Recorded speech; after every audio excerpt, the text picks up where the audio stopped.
Hello, everybody, and welcome. I am super sleepy still. So that's what the coffee's for. We can all just chill today. Hi, we can all just chill today. On a scale of 1 to 100, my Fitbit app told me my daily readiness score was 15. 100 being like the most awake and energetic and ready to take on the day you could be. I'm a 15 today. Corgi says, I love your coffee mug. Thank you. Nate got it for me off Etsy. Hold on. Give it a sec. Is me and little man. And it says best mom ever on the front. Dang, 15. I know, right? Sleepy pants. So, You have returned. thank you, Eardle. I know, we talked about that comp sci dude. Amy and I both have the same cup. Who are her characters, though? She's not Wonder Woman and Wolverine. Who are her characters on her mug? You're at -10. Okay, you know what? We'll all help bring each other up today. Some days it's okay to be at a 15. Yeah. But I need to rally. Eardle, thank you. Eardle just gifted 10 community subs. Woo! Welcome. It's Wonder Woman and Superman for yours. Nice. I bet the person who makes this mug does a lot of Wonder Womans for the mom. Thank you, Eardle. That's very sweet of you. Thank you for supporting the channel and helping get the subs going strong. I need to rally though. Even though my readiness score is only at a 1, I need to film something that I'm really excited about after the stream today. So today's Sunday stream sadly cannot be like a marathon 6-hour plus stream. Sad face, because I actually have to film on a Sunday. I usually keep my filming for during the week, but I have such a busy hosting schedule this week. Yay, which is exciting. Yay, work. Yay, making money to support my family. Woo!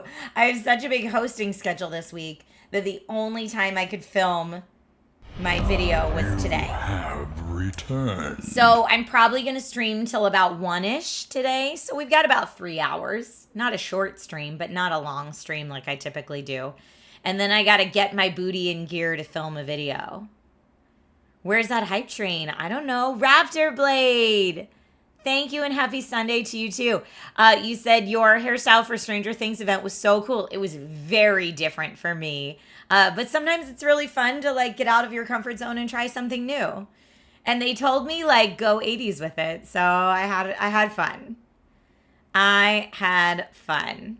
Short time is still a good time. Agreed. And Chicago says in this economy, any chance for a job is a good thing. Don't you and I know it? Anytime I get on camera work, I am so grateful. But yeah, this week is going to be a busy week. Here's a little precursor. I know we haven't put out the schedule yet, but I'm on set all day tomorrow for Kingston. I am on set all day Tuesday morning, starting at 3 o'clock in the morning. Doing news spots like new tech and toys for the news. That's Tuesday morning. We'll probably still be able to do a gong show Tuesday afternoon if I'm not like totally wiped out. And then Wednesday, I am on set with Good Times Society. I love going and hanging out with friendos. And then Thursday, my life will settle back down to normal for a little bit. But like today through Wednesday of this week, it's like, go, go, go, go. And then Thursday, it's like, chill. I know. The 3 a.m. start times for the morning news are so tough because it's 6 a.m. on the East Coast here in the United States. So it's morning news. So it starts at like 6 a.m. for them, but it's 3 a.m. for me. And that's 3 a.m. I have to be hair and makeup ready. not 3 a.m. wake up. It's like 2 a.m. wake up. And then at that point, am I just pulling an all-nighter? I don't know how people that do morning news all the time do it. Like my friend, tech reporter Rich DeMuro, is up so early all the time. What is normal? I know. And Snowshoe Kitty says, busy week for you, but it will go quick. Hopefully. And then Thursday, hopefully I'll be on like a little bit of rest and recoup and like normal streaming schedule. That would be really nice. That would be really nice. Ah, yes. You said anytime to hang with Trish in this wonderful community is great. I feel the same way. I was talking about it with Nate this morning because I have this video I have to film today. And he was like, do you just want to cancel your Sunday stream? And I was like, no. My Sunday stream is like the fuel that keeps me going all week. Like hanging out with you guys and chatting and having coffee. It's also how I wake up. On Sundays. It's like such a part of my morning routine now on Sundays that I was like, I can't skip it. It's not going to happen. Starcat, you work the night shift and 11 a.m. is way too flippin' early for morning news peeps. 8 p.m. is probably nightmarishly late. Yeah. Like I think the people that regularly get up at 3 o'clock in the morning to do the morning news, they must go to bed at like 8 p.m. every night. They have to. Bubba says Sunday streams are the best ones you do. I love just hanging out. Me too. I love it too. Unique One says, yeah, and Rich's first segment is always around 5:30 a.m. Dude, I know. I don't know how he does it. He's a superhero. Sweet Bri redeemed a hug. Hug for everybody who needs it. Hug, hug, hug, hug, hug, hug, hug. Yes, thank you, friends. Chicago says, I'm not sure how long I'll be able to be on. You had the first snow of the season, and it's affecting your internet. Well, good luck. Stay safe. Stay warm.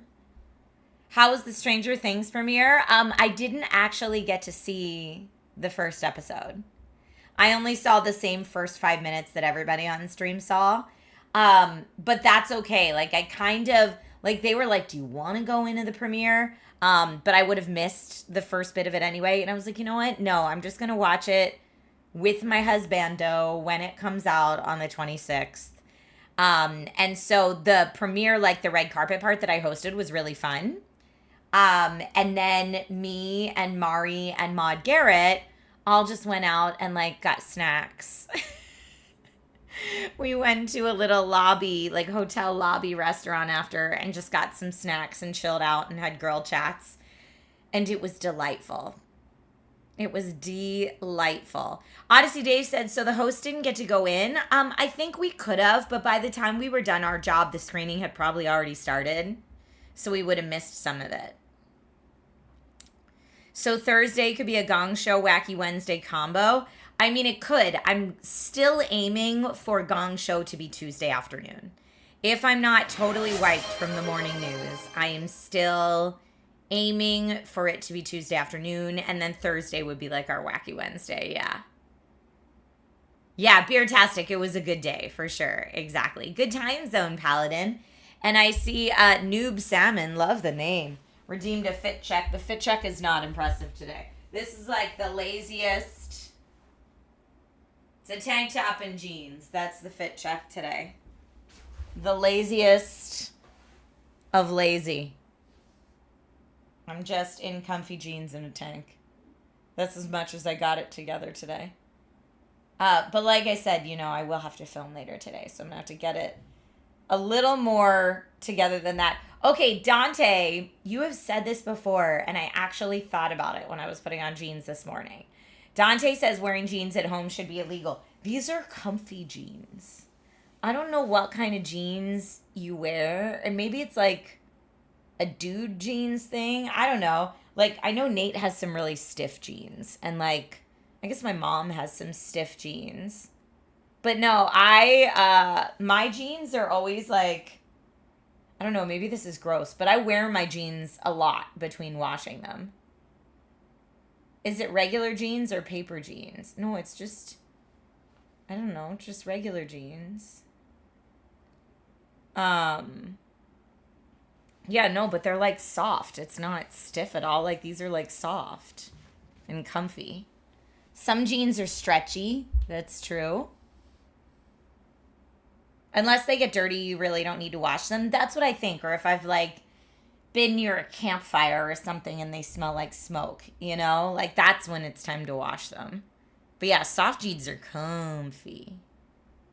Totally normal to wear them till they're thoroughly worn. Yes. Well, and I have some jeans that are like real snug and real high-waisted, and those are less comfortable. Those are more about fashion than comfort. But like, these are my low-rise, soft, lazy day jeans, and they're nice.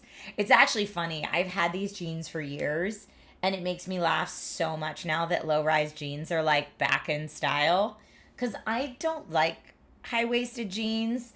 I have, anytime I'm lucky enough on set to work with a stylist, they tell me how nice high-waisted jeans look on my body type and by figure. And so I've been talked into buying high-waisted jeans. But if I'll be honest, they're not my favorite in terms of look or comfort. But yeah, I love that the low-waisted pants are coming back into style because that's what I like.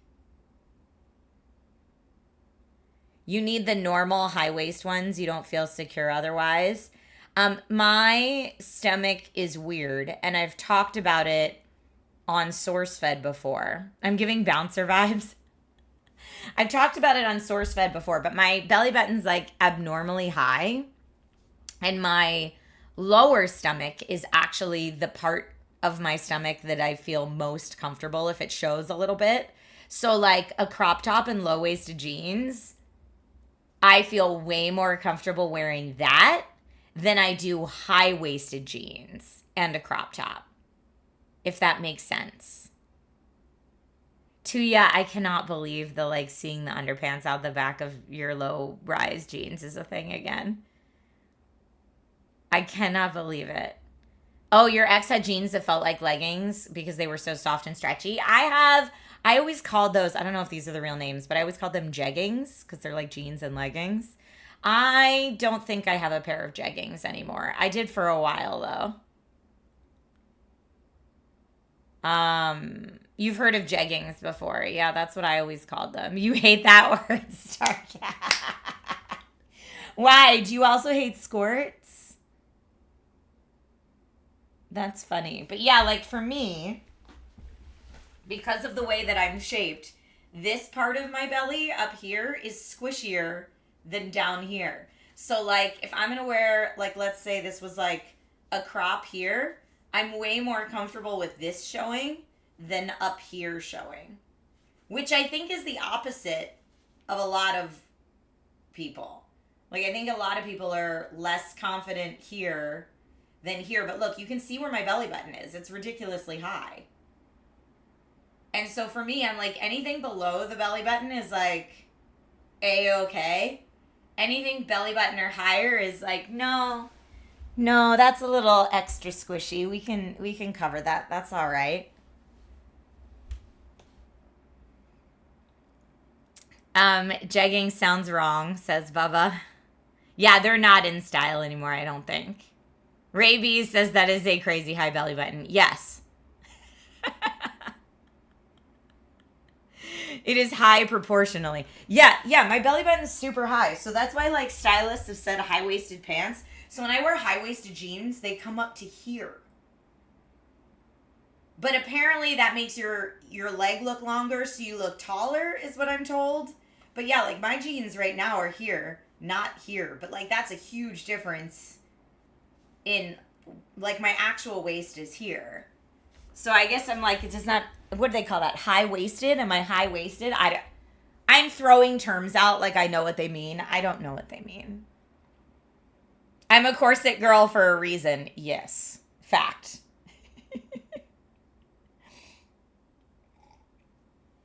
I mean, that's Odyssey Dave. Plumber's crack on a bike seems like unintentionally low rise, if I had to guess. Tuya says, have you had any fashion regrets, things you wore because it was fashionable but not for you? There are some things I bought because a stylist told me they were fashionable, but I don't think it was for me. Like there was an outfit I wore to the Game Awards one year that I think I talked about this before, but it ended up costing me so much money. I used a stylist, and she was like in love with this look and was like really like pushing me to get this look. And she was like, oh, it's all the rage. It looks so good. I know it's expensive, but you're going to look amazing. And so I splurged, and I was laughing with Nate because I'm like, I'm pretty sure that my Game Awards look cost more than my wedding day look that year. And when I look back at those pictures, like, I don't know. I don't think it was my best. I don't think it was great. It was okay. It was okay, but I don't think it was particularly flattering to my body shape. And then like 3 days later, Taylor Swift wore the same dress on her birthday.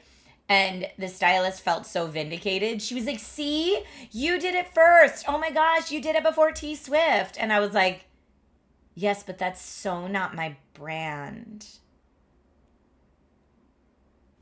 You like the home co-stream versions of the Game Awards? Thank you. Thank you. Here, I'll find it. I will find the look. But yeah, I was like, it was a good lesson for me, and like, don't get talked into things that you're not really into. Which year Game Awards? It was not this past year. I'll find it.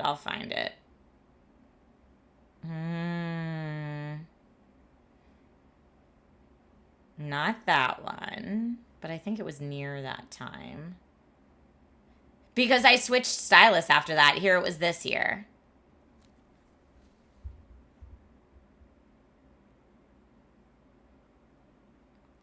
And let me just tell you, those shoes were super expensive, that purse was super expensive, and the dress was super expensive. It was all super expensive. And it was fine. But I was saying, you know, I want something a little, like, nerdy. And she basically was like, the stylist was basically like, it's space. It's nerdy. Here, I can show you. Hold on. It's going to take, there you go. So it had, like, some space on it. Some stars and moons. But also... JMD Groovy says that dress is super cute though, but wild that it costs so much. Bless her, she tried. I know. Like, I was like, can we get something that's like video game-ish? But no. It just, to be fair, I don't think that stylist was a great fit for me, is the answer. And also did not understand my budget. No, Mr. Biggs, these are pictures from years ago. Game Awards always happen in December. Like, it was okay. But what did I wear to... Oh, the Game Awards the following year, I wore a long, sparkly mermaid dress, and I loved that. But, like, I much preferred, like, the outfit. This is actually the tank top from it. But the outfit I wore to the Borderlands premiere, which was, like, Borderlands, but make it fashion. Where it was, like, a fun outfit, but also, like, the game.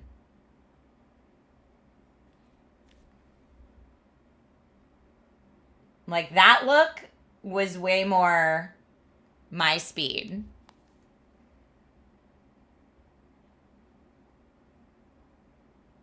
But yeah, you know, I like to be like a little on theme if I can.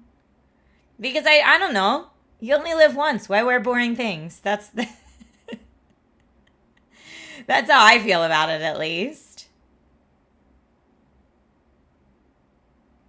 But yeah, this is way more like the body shape that I'm comfortable with. What I wore to the Game Awards the following year. Also, shout out Cool Friends. It's kind of like a sequensy long Jessica Rabbit-y dress, but green-blue. Oh, there's a good picture of it.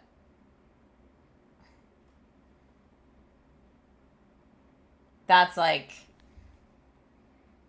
I feel like a better fit for my body type.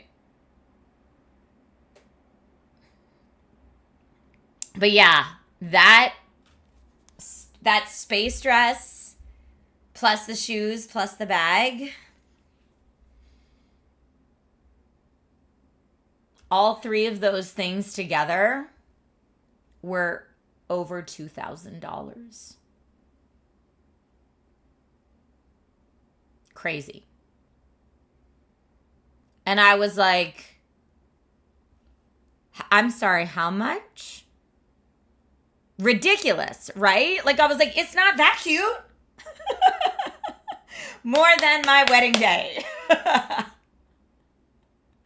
More than the custom-made Lord of the Rings shoes I had made on my wedding day.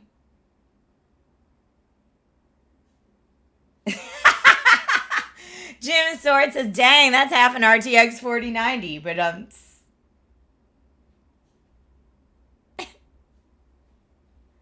oh, Forever Vagrant says weddings cost less than $2,000. Okay, this is interesting. No, not the whole wedding. I just mean my look for the wedding day costs less than $2,000. My look for the Game Awards costs more than my look for the wedding day. It was wild. Yeah, I think that stylist had like styled cutie Cinderella before and just thought, oh, she's a streamer, she has money. And I'm like, oh no, ma'am, very different. Bubba, your whole wedding was $500. Props to you. But yeah, I was laughing with my makeup artist Heather that I work with all the time, saying like, she saw me pull up in a Honda. I'm not, no thing. I don't have T Swift money. T Swift wore that dress for her birthday. That's T Swift money. That's not me. What? I think she just realistically thought.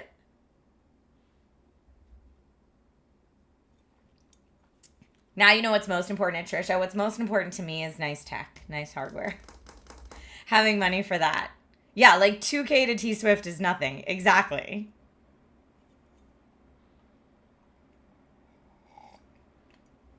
Starcat says, I would have said to her face, what the F? Oh, I did. During the whole fitting, I was like, I'm sorry, this is how much? I'm sorry, these shoes are how much? I'm sorry, this purse is how much? And she was like, well, you're getting a really good deal. It was like $100 off its normal price. And I'm like,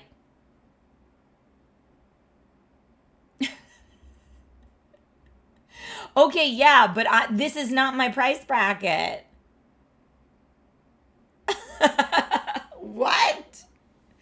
I still have those shoes. And the stylist who I work with now a lot of times, she's really funny because she's like, it's more important to me that, like, if you get a nice piece or two nice pieces, it's something you love. Like, that's what justifies the cost. I'm not going to tell you what you love. Thomas Moffat says 2K would have been okay if it was a functional Jessica Rabbit dress. Yes. I would have much more considered that price point for that. Did she use you to sell it to Taylor? Dude, I don't know. I was like very overwhelmed. And I think a lot of times I'm like, well, I don't know fashion. Like, I build computers. I don't know fashion. So I guess I'll just trust the professional. And that's why I went for it. But to this day, when I look at those shoes, which I've never worn again, by the way, since that day, to this day, when I look at those shoes, I get a little bit mad because I know how much I had to pay for them. And I don't like them. I don't think they're cute. But there's some fancy name brand something or other. That's why they're so expensive. They're like, I don't know, Versace or something like that. But I'm like, that's not how I roll. I like commission Etsy people to make me cute. Like my wedding shoes were like hand-painted Lord of the Rings shoes. SDS says, after what you paid, you should at least wear them more often. Or the other stylist was like, if you hate them, sell them. Get some of that money back. And I was like, well, that's a great idea. And then I realized, so because I'm not a fancy shoe person, apparently you are supposed to keep this little like business card that comes with the fancy shoes to prove that they're actual fancy shoes. Well, not knowing this, I did not keep said business card. So when I looked online to see if I could sell them, people thought they were knockoffs because I didn't have the little card thing. This is so not my world. It's so not my world. Oh, thank you, Frequency Punch. I really liked that outfit we put together for the Fallout premiere. That dress was actually super cheap. The jewelry that I put with it was a little more expensive, but the dress was super cheap, actually. And yeah, I loved how that look came together. Do I have the credit card statement? No, because the stylist bought it, and then I had to reimburse the stylist. Is there a business where you can get shoes authenticated? Dude, I don't know. They just sit in my closet and make me mad.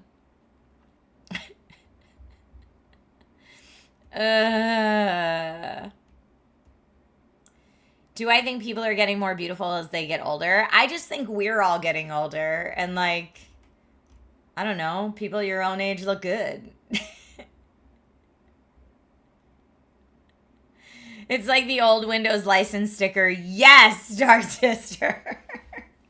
It is. But yeah, I only ever wore those shoes that once, and I don't like the style. Even when I tried them on, I said they feel very like Romeo and Michelle's, what was that movie? Romeo and Michelle's High School Adventure or something like that. I was like, they feel very Romeo and Michelle. And the stylist was like, yes, and that's so trendy right now. And I was like, it is? It is. Oh, their high school reunion. Yes, thank you. That's what those shoes reminded me of. And I'm like, I'm not wearing those on the regular. Like, if I go to, like, a Clueless dress-up party, maybe. But, like, I'm not choosing to wear those out. They're weird and chunky. Landar says, I actually don't like buying fancy clothes. Only wearing them once, twice at most. It's definitely not practical. I like buying something fancy just to have like one or two things that if I go out to a nice restaurant or a party, I have something nice to wear. But the hard thing with like events and red carpets is you're expected never to like redo the same look. Like it's like, oh, I already wore that. And if you spend a lot on every single one of those looks, it's not sustainable. I mean, I guess it is if you have oodles and oodles of money. But the new stylist that I work with for stuff sometimes, she was really sweet because she was like, look, when you find a name brand that you love, you'll be willing to spend money on it. And you'll remember its name. Because, like, I can't remember what brand name those shoes are. I can't remember what brand name that purse was. But they're both big, expensive, fancy brand names. But she was like, yeah, when you find a brand you like, you will remember their name because you like them. She was like, so if it's not memorable to you, then it's not worth spending the money on. And I was like, yes. Thank you. I mean, I remember Black Mill Clothing because I wear a lot of their clothes. I remember Unique Vintage because I like and wear a lot of their clothes. I remember Loungefly Bags because I like a lot of their bags. So it makes sense that, like, I have the brands that I naturally like. Faroki says Black Milk stuff is solid. They use quality stuff. Yeah, I love their stuff. I remember brand names of the tech I like. Yes. But yeah, I couldn't tell you that $500 teeny tiny purse. And I think the shoes were supposed to be $1,000. The shoes were supposed to be like $1,200 shoes. And I think she got them on sale for like $800 or $900, which is why she was like talking me into them. She was like, you'll be able to wear them for everything. And I've never worn them again.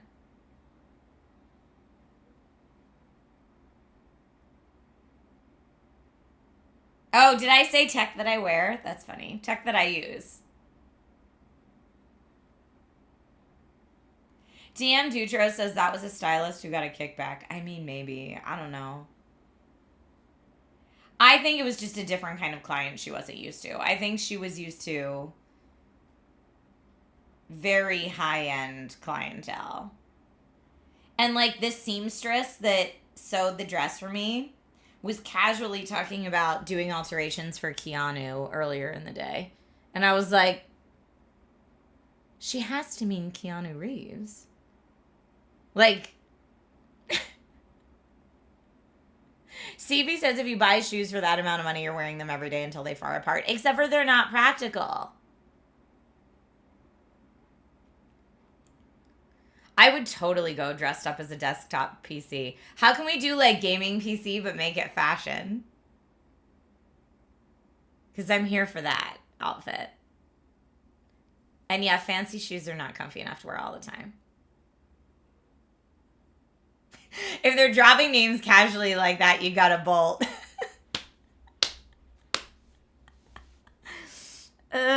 So funny. You have friends who regularly buy 1K plus shoes. That is indeed a good deal for that, but not if you don't wear them. It's just not very me. It's not what I'm into. Like, if that's what you're into, like, by all means, treat yourself. Splurge on things that are important to you. I do. I splurge on art I like, video game art. I splurge on tech I really want. I mean, for gosh sake, you can't see it, but I have 3 VR headsets on this wall. Like, everybody has their thing. I splurge on collectibles. That Jessica Rabbit was like $400. Like, I splurge on things that are important to me. I'm just not a shoe and bag person. Our modest That's not my fellowship jam. expands. Praise the sub. Hey, CP, thank you. Thank you for getting some subs up in here. Vitamin Rush says, word on the streets. This is a 12-hour stream. Not today, it's not. Sadly. Your Sideshow life-size Grogu is $350. That is a really good price for that. Yeah, I'll splurge on Sideshow. See, that's a brand name I remember. STS says I'm cutting back on my splurges until the economy turns around. I get that. We actually wanted to, speaking of splurges, we're trying to prioritize experiential splurges for our family, like making out of the box memories. So this year we were talking about You have returned. going to maybe Ireland or Scotland for the first time, because none of us have ever been there. And a lot of the Game of Thrones filming locations are there and stuff like that. So we were talking about doing that in the first half of this year. And then thanks to like economy stuff, we were like, you know, I don't think it's the best time. And so then it was really quite lovely when that last minute London job came through and we got to go to London, but like not out of our own pocket. That was really cool because we had decided not to do a big experiential vacation. Beware the shoulderless roads in Scotland. Okay. Well, I mean, we're not doing it now. It's postponed until we save up enough to splurge on an experience. Oh, Landar says I splurge on supporting people who stream that I enjoy. Makes me feel less lonely during the day. You're high on that list. Thank you. I appreciate that so much. That's so sweet. But yeah, I mean, I splurge on experiential things, whether it's people that I love their content and I want to support their content, which I do. I have a bunch of streamers that I just drop that 6-month sub every now and then because I like their content and I want to support what they do. And I appreciate them as people. Or, you know, like birthday gifts for friends. Or actually, it's my dad's birthday today. Happy birthday, Papa Hershberger. We were texting this morning and I'm going to call him when the stream is done and see what he's up to. But yeah, I mean, splurging on experiences and like memories that my son will remember forever are more important to me than shoes or a space dress. Yeah. Happy birthday to my dad. He's a cool guy, my dad. He is a cool guy. Here, let me see.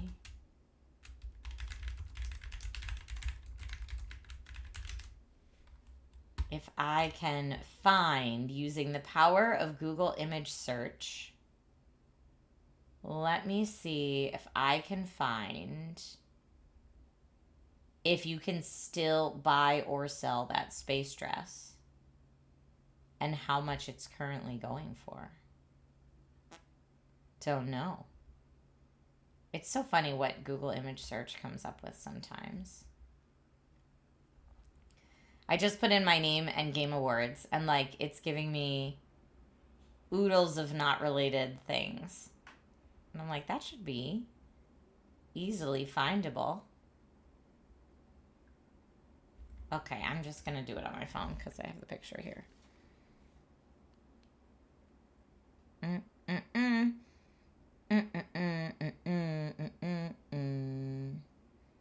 It's a good song that I just made up. You get Twitch Turbo so you can support everyone a little bit. That's nice. Do you have Poshmark? I feel like you could unload a lot of that stuff and just rotate that all to a travel budget. Dude, Nate would be so happy if I just unloaded all that stuff. I actually need to do a big purge soon.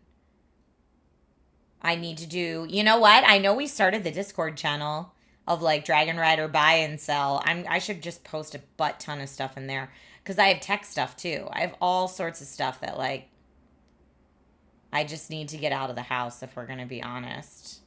Like poor Nate is like, please, please, please, please do a purge. I need you to do a purge. Okay, let's see. Yes, okay. So apparently the brand of dress is the same as the brand of purse. Maybe there was a kickback situation.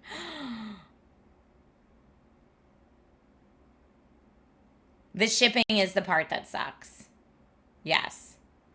Oh, it just says that this piece is out of stock. It doesn't say how much it is. I'm trying to see.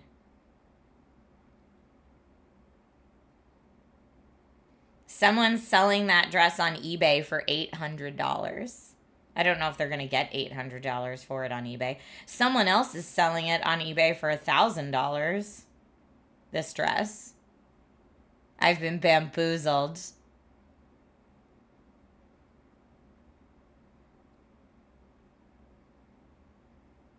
Yeah, there's someone else trying to sell it for $900.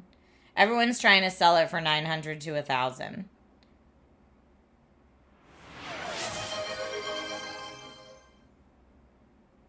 And, like, I get that it's designer, but I just don't think it's very, like, even, look, even on the model, I just don't think it's a very figure-flattering dress. And if I was wearing something like that to, like, a space museum opening, it would make more sense.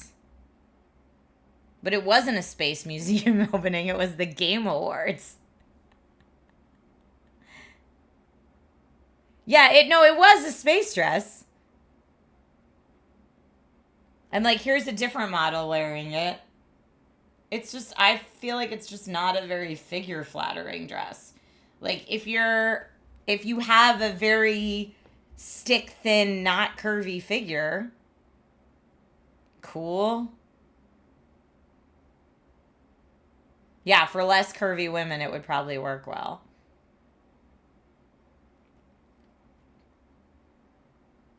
But yeah, it just sits in my closet, that dress. Never worn it again. It's fine. Yeah, it's fine.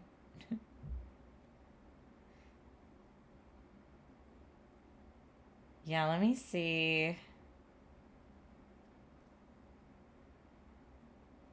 So if you're buying it from, okay, here's the brand selling it. If you're buying it new from the brand, it's $1,000, this dress.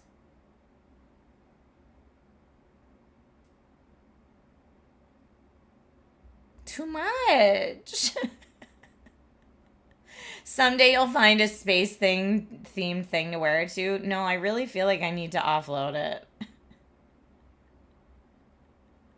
Starcat says, my rub with it is that you didn't look super happy with it, which affects the look. Yeah. Yeah. But, like, look how blocky. This is the model on the website. Oh, sorry. Hold on. There you go. Look how blocky she looks. That's just not the look I like. Like, some people might like that fashion, but I'm used to being curvy, and I like being curvy. She looks so happy.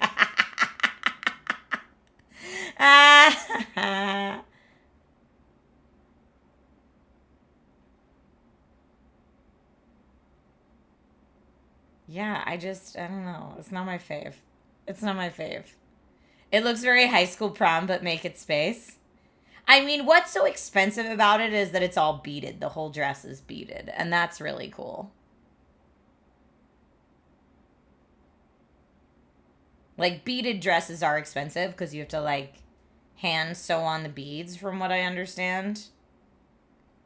And that's cool, but yeah, it wasn't cute for me. And if it was hand beaded, but, like, Tolkien, then, like, then maybe we could talk. That could be cool. Let's see if I can find the handbag now that I know they were the same very expensive brand. Now that I know.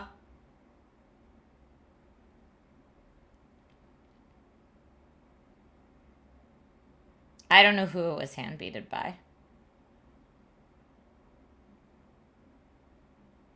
But yeah, this brand has, like, very normal looking bags for hundreds and hundreds of dollars.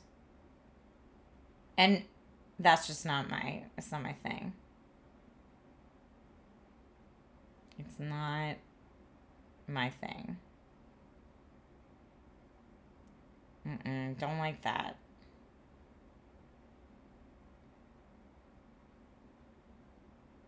Like, look, this bag from this brand is $900. What? What? No. I can think of way better things I'd like to spend my money on than that. But again, to each their own.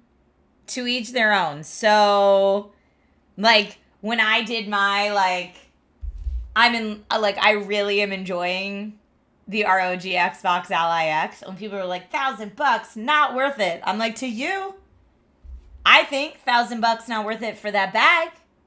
But to me, taking my Steam library and all of my Game Pass games on the go, that is worth it. Some people like picnic baskets, Odyssey Dave says, I'm driven mostly by functionality, so I can't judge the bag. Well, this was the other thing about that bag with the Game Awards look. It's not even big enough for my phone. That bag is not even big enough to put my phone in. So not even functional.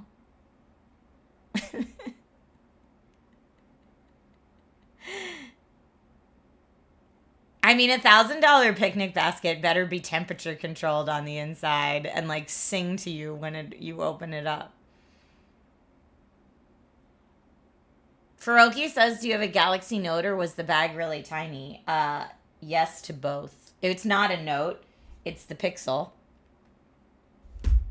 I do get the Pixel Pro XL, so I get the larger Pixel. So it's a bigger phone, but also Pixel's a little chunky.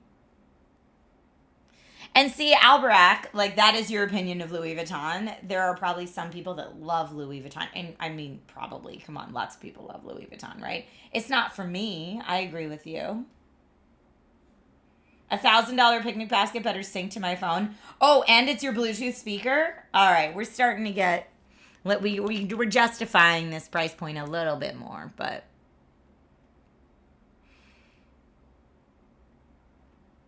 Oh, the coolest cooler. Yes, Corgi. I was trying to think of what the name of that was. So this picnic basket our dream tech picnic basket that we're building is the coolest cooler concept. Thank you for helping remember the name of that. Do I feel like I got more mature and wise after I had Logan? No. No, I'm still the same person. Your priorities have to change after you have a kid because they depend on you for life. So you can't be like, I'm just going to play this game for 4 hours and forget to feed my kid. Like, you can't do that like other life and sustenance and that kind of stuff becomes more important. But I wouldn't say I matured more. I just, your priorities have to change. I remember laughing with other parent friends after I had my kid that like one of my biggest nerd crises was, how am I supposed to watch Game of Thrones with a child? Because they can't watch Game of Thrones. It's totally not children appropriate. But I always watched it at 6 p.m., which was East Coast 9 p.m., because I'm on the West Coast. So I needed to watch it at the same time as all the East Coast people, so nothing got spoiled for me online. But 6 p.m., my little dude was still awake. What do you do? But I was laughing that I was like, my friends who don't have kids never thought of this before. They just watch it at 6 and like live tweet it. So I had to be like, all right, well, I am going to have to wait until after little man bedtime now to watch this. And I have to wait until he's actually out so he doesn't like, this is when he was a little bit older, but like, so he doesn't come down the steps and be like, what you watching? Just as like someone's skull gets exploded. So I was like, okay, I gotta wait, which means I have to turn off all notifications on my phone starting at 6 p.m. So I would turn off all my notifications on my phone starting at 6 until he was down and I could actually watch the episode. And then once the episode, once I was finished watching the episode, like 4 hours after everybody else I knew, then I could turn my phone notifications back on. Because inevitably, I'd have friends being like, oh my gosh, can you believe X, Y, and Z? Or like Twitter notifications going wild or whatever. And I was like, no, I can't enjoy this at the same time as everybody else anymore. Small price to pay to have an awesome tiny human that I 3D printed. But like, those are the things that like, you just don't think about. Yeah, that scene with the mountain would scar him for life as a little kid. There's a lot of scenes, to be fair, in that show that would scar a small child for life.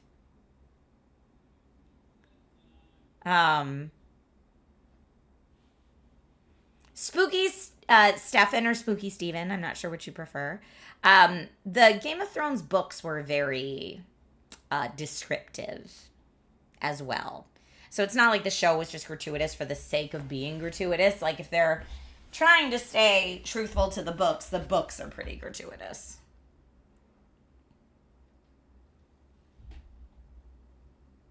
Yeah, definitely first world problems of like why I can't watch my Game of Thrones on time. But I don't know, like going back to the like fancy clothes and fancy bags conversation, if I was the type of person that liked to splurge on those things, I imagine maybe that would be harder. Once you have a child you have to financially provide for. I don't know. You just have to scale it back, I guess. Yes, you had read them all. The books were even more gratuitous. Yeah. I know. What about that last book, huh? We're never getting it. Ever. I suspect we're never getting it because George doesn't know how to end the series. Because I think he thought he did know how he was going to end the series, and then he saw the backlash to the show, and now he doesn't know what to do. Which I think, man, you can still end it at the same spot. Just justify how we got there. Instead of, like, the crummiest anti-character motivation, bleh, skip to the end. You think he stopped caring? You think writing is keeping him alive? Oh, maybe. I like that theory better.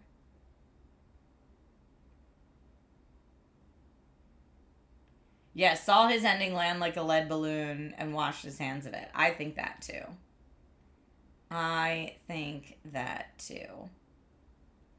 But yeah, I mean, I think he could still end there. Just justify it. You can't just like, boop. Like the show just botched it. I agree with you, Starcat. Yeah. The show just like was like, hey, remember how we had like 8 seasons to develop everything about these characters? Forget all of it. We're just going to make all the characters pull a complete 180 that doesn't make sense for them at all and wrap things up real quick because we got Star Wars to do. Like, it made no sense. It made no sense. And so many loose ends that were never tied up. Like, why did Arya go and train with the many-faced god for a season and a half? Apparently none of that mattered. Like, it was like we just took these, like, major plot points and just were like, meh, no one needs to know what happened with that. It was so frustrating. Oh, Odyssey Dave. There's a blog post about his process, his writing process.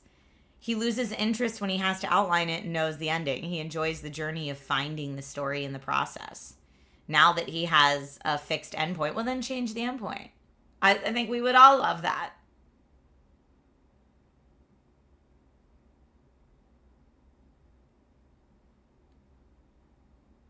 Yeah, he was like, you know how this character's whole thing is X? They're going to forget about that in the last 2 episodes and do the complete opposite of that. It's cool. People just buy it. It's fine. Or like the character that had a backup plan on a backup plan on a backup plan. She's just going to have no backup plan and go, oh no. Like just the most out of character ridiculousness end to the show.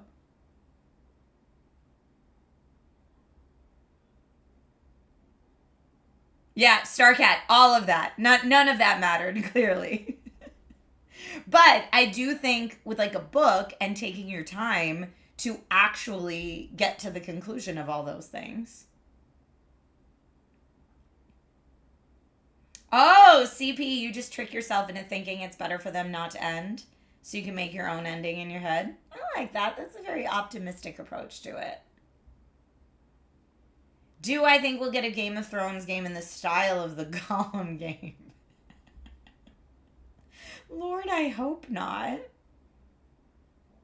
It's just like Bran climbing walls at Stark Manor. It's all just like the first 2 chapters of the book.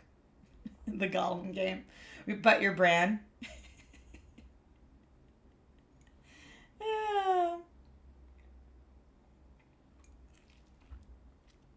All of them were done dirty, Alberac. All the characters were done dirty at the end of that show. Aw, Okeone says, I still haven't finished the last season of Community because you don't want it to end. I love that. I mean, that's how I honestly feel about all of the Tolkien-verse films. Which is why when everybody's like, there's no way you can possibly like the Hobbit movies. I was like, look. I get to spend more time with on-screen Middle-earth. That's all I need from that. Thank you so much. And I will watch the Battle of Five Armies, which should have been called There and Back Again, even though I don't love that movie. Objectively, I don't think it's a good movie. But I will watch it because I do not want my on-screen time in Middle-earth to end. It's fine.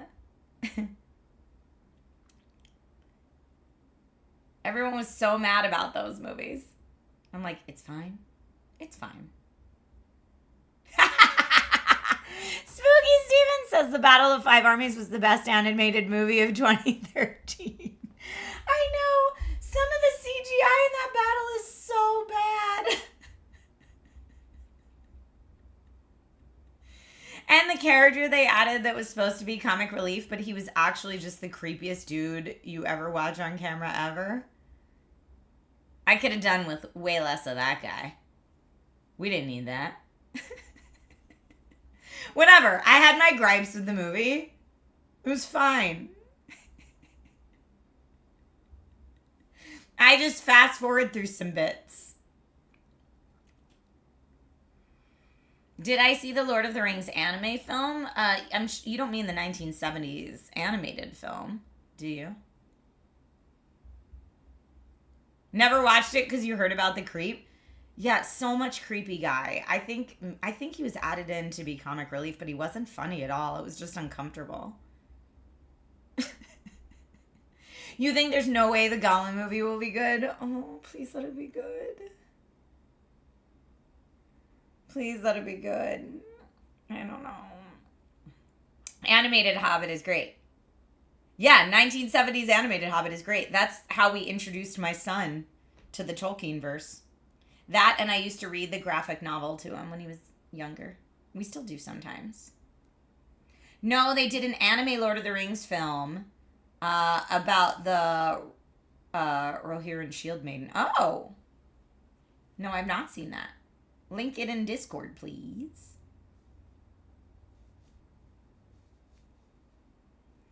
It's a recent Lord of the Rings film that WB released theatrically, just to keep the rights. Oh, I have not seen it.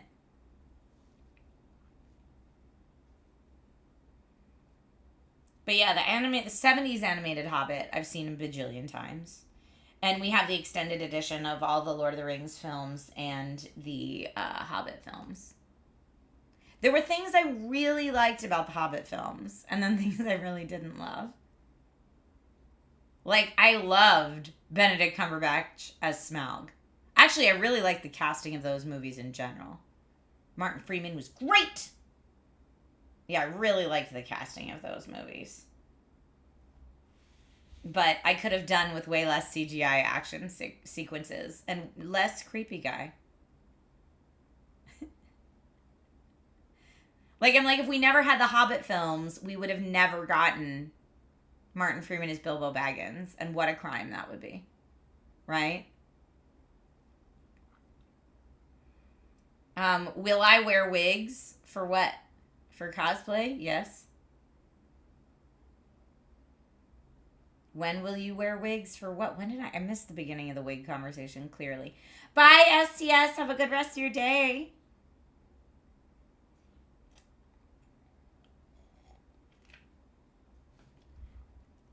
Oh, the wig thing is a meme? I clearly do not know this meme. It's a Lord of the Rings meme. There's apparently a famous interview. Okay, about the wigs. I may have seen that. I'm just not remembering. You started playing the old Lord of the Rings online MMO. Apparently it still holds up. Apparently it still has a really active player base. The wig interview is one of the funniest things I've ever seen. All right, I will have to look it up. They did so many really fun interviews, that cast. But I mean, how many years did they all spend together? That's actually what was really fun. I see your stretch, and I will do a stretch. That was really fun. One of the really fun things about the Stranger Things premiere is like all those people have grown up together over the last decade plus. And so it's cool to see them interact and this being like their final premiere and hurrah together, right? So that was probably the coolest part of the premiere of being there. Dominic pranks him with a fake accent. They pranked each other all the time, which is so on brand. So on brand for the Hobbits, honestly. Ooh.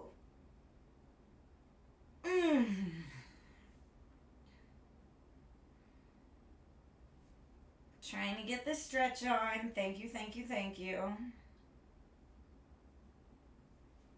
Because I'm just... Actually, while I'm stretching, I'm going to grab my controller. Gonna grab a controller so I can get... I mean, I feel like I'm at the point of an Act 3 of Expedition 33 where I'm just getting my butt handed to me over and over and over. And I'm like, man, am I going to have to decrease the difficulty? If there's other parts of Act 3 I can go to just grind and level up, I'm totally cool with that. Or get more weapons or whatever, I'm totally cool with that. And then I don't want to decrease the difficulty. But if it's just all boss battles from here on out where I just have to memorize their block and parry timing, I might be in trouble. Hi, Roast. How are you? Stranger Things Season 1 premiered in 2016. Dude, I know. Wait, Elijah Wood ran up to you with a mask on at Comic-Con? That's hilarious. I was in the hotel lobby with Sean Astin. That's my, Hobbit memory in Comic-Con. That was the year that Joe almost try to beat somebody up at Comic-Con for me. The the Expedition 33 ending zone is the level appropriate zone. Okay. I did all side quests before proceeding with the main quest, and you were OP for the final bosses. Tuya says Joe beating someone up. He didn't actually beat someone up. He told this story on Table Talk, but Joe and me, and I want to say Lee, were all at the bar in the lobby of the hotel next to the convention center. I forget if it was the Hilton or the Marriott, but we were like right next door. And we were all in the lobby bar just like hanging out. And this dude came up and was super inappropriate to me. And Joe's like dad instincts kicked in that moment. And he was like ready to throw down. And it's not like the person touched me or anything like that. But they were someone who I'd never met before. That was very in my face about how important they are and who they work for. And was basically insinuating, like, if I cared about my career, I would, like, go upstairs with that person or something. And I had never met them before. And I was like, I don't care who you are. It was real creepy. And, like, from what the guy was saying, yep, he had a big important job at a big important company. Good for you, sir. But he was also inebriated and significantly older than me. And I came to find out later, also married with kids. And was just being a creeper at Comic-Con. And I'm like, how many young girls at Comic-Con did that man do that to? Gross. Super gross. But I am not the type of person to be pushed around that way. I never have been. And so I was giving him latitude. Like, he thought it was going to be a very different outcome than it was when I was talking to him. So, like, thank you, Joe. But, like, I had it handled. And Joe didn't even know what was happening because he was, like, turned in talking to Lee as this guy sat next to me and was, like, striking up a conversation with me. And so by the time I got rid of the creep, he left and, like, stumbled off by the time I got rid of the creep. And I turned to Joe and Lee and was like, guys, I just had the most uncomfortable interaction. And I was just telling them about what had just happened. And that's when Joe was like, where's this guy? Where's this guy? Joe, like, got up and was, like, looking for him. And I was like, Joe, it does not matter. He's gone. But, like, Joe, 100%, like, dad of a daughter instincts kicked in hard. And he was ready to throw down. Maybe he saw Weinstein as someone to look up to. Yeah, dude thought he was real hot stuff. And could fling around his position of power. And I was like, I don't care who you are or what job you have. I don't know you, man. But yeah, Joe was so fired up about it that after Comic-Con weekend, when we went back into the office, that next table talk, Joe told the story about, like, wanting to get somebody at Comic-Con. And Joe didn't say why. He didn't, like, go into the full reasoning behind it, but that's what it was. The guy was super creepy, though. He did the whole, like, hey, you like comic books? I'm like, clearly I'm at Comic-Con. Would there be another reason I was here? Well, I'm so-and-so. Have you ever heard of this company? Have you ever heard of this company? Yes, I have. Thank you. Well, I founded that company. I'm the owner of that company. Cool, man. That must be really exciting for you. And he was like, that's when he was basically like, we should hang out. And I was like, don't know you. Here with my friends. Thanks, though. And he was like, really? He actually looked at me and said, really? You're going to say no to this? That's when I was like, oh no. He pointed at himself and said, really, you're going to say no to this? And then dropped his job title again. Really? You're going to say no to this? CEO of blank? And I just went, yes, I'm saying no. I'm saying no.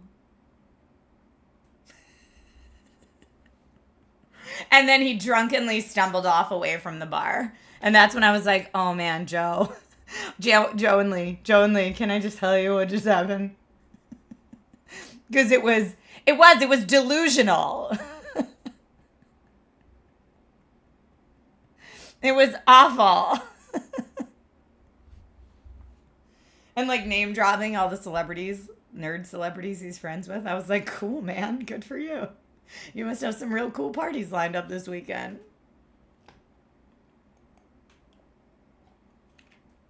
I'm bragging to me about his company's charity work that he did. And I was like, that's great that your company does all that charity work. But that has zero impact on whether I would like a romantic relationship with you.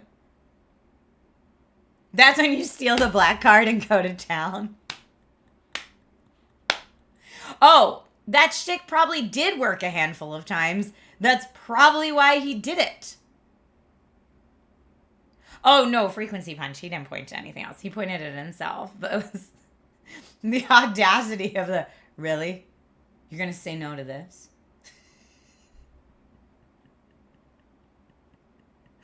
I mean, now you have to laugh at it because it was so ridiculous. So ridiculous. Did the company know? No, it's their CEO. Who was I going to say anything to? But he doesn't work at that company anymore. That person has not worked at that company for years. I'm Google searching. Is that person still in the industry?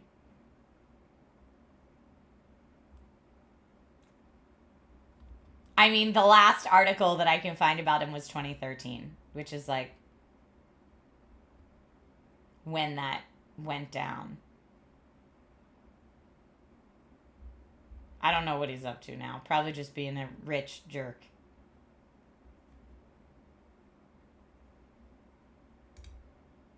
Drop their name in lawsuit? I mean, there's no lawsuit. Nothing happened. He was just a creep. He is, as of 2022, that creeper is... I don't even know what this company is. He's a managing director at...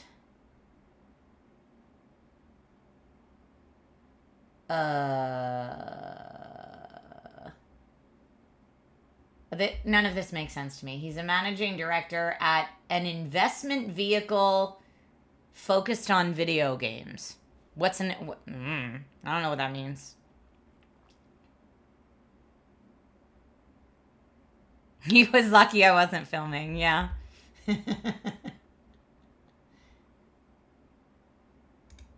That was as of 2022. I don't know.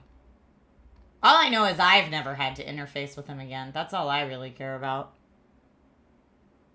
CP Falcon says that's an advanced way of saying rich unemployed. I mean, probably, yeah.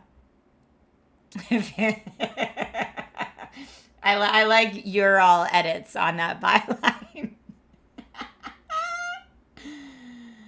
Oh, you guys make me laugh. Thank you. Thank you so much.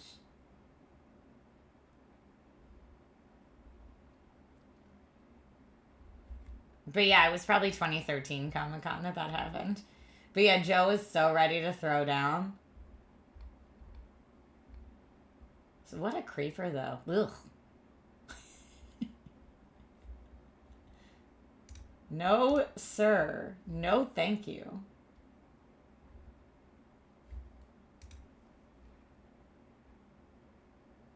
That translates to car salesman, a video game company? Yeah, I don't know what he does. He does day trading at home. Whatever, as long as he's not creeping on ladies at Comic-Con anymore.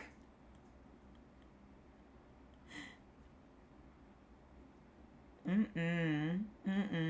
yeah, I consider myself very lucky that I've always been sassy enough and known myself well enough and been confident enough to be able to like, hell no, in those situations.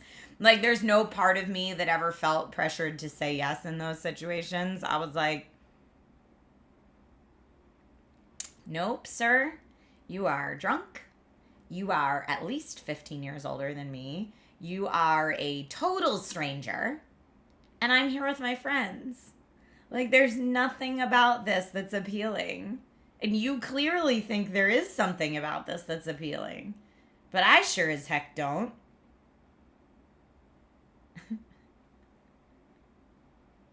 You have returned. Hiroki, that's perfect. I live for that energy.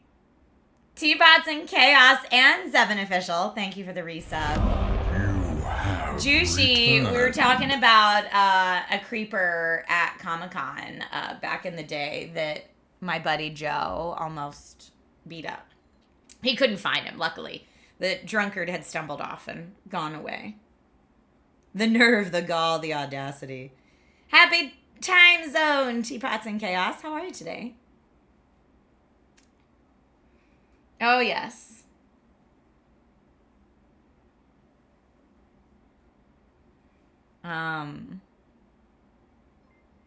Spooky, I don't remember that at all. Dayhawk says guys like that make it hard for all the other guys. Oh, 100% yes. Because you never know if someone approaches you, if they're going to be like a nice person or a not nice person. And so I think there are a lot of people that are very defensive. It definitely stinks. But yeah, I mean, the thing is, everyone's experienced some kind of like not ideal situation. And you can either take that with you into the next encounter or not, right? Like, I don't know. I think the same thing goes if you've like, I don't know, you dated someone that cheated on you, right? You might go into your next relationship being like very paranoid that this person's going to cheat on you. Or you could not. Therapy. Therapy's a great thing. Ray B says, I just read that Funko isn't doing very well and might go into bankruptcy next year. That would shock me. It actually shocks me to hear that they're not doing very well. I feel like everyone I know buys Funko stuff all the time. Juicy, yeah, you got to be careful.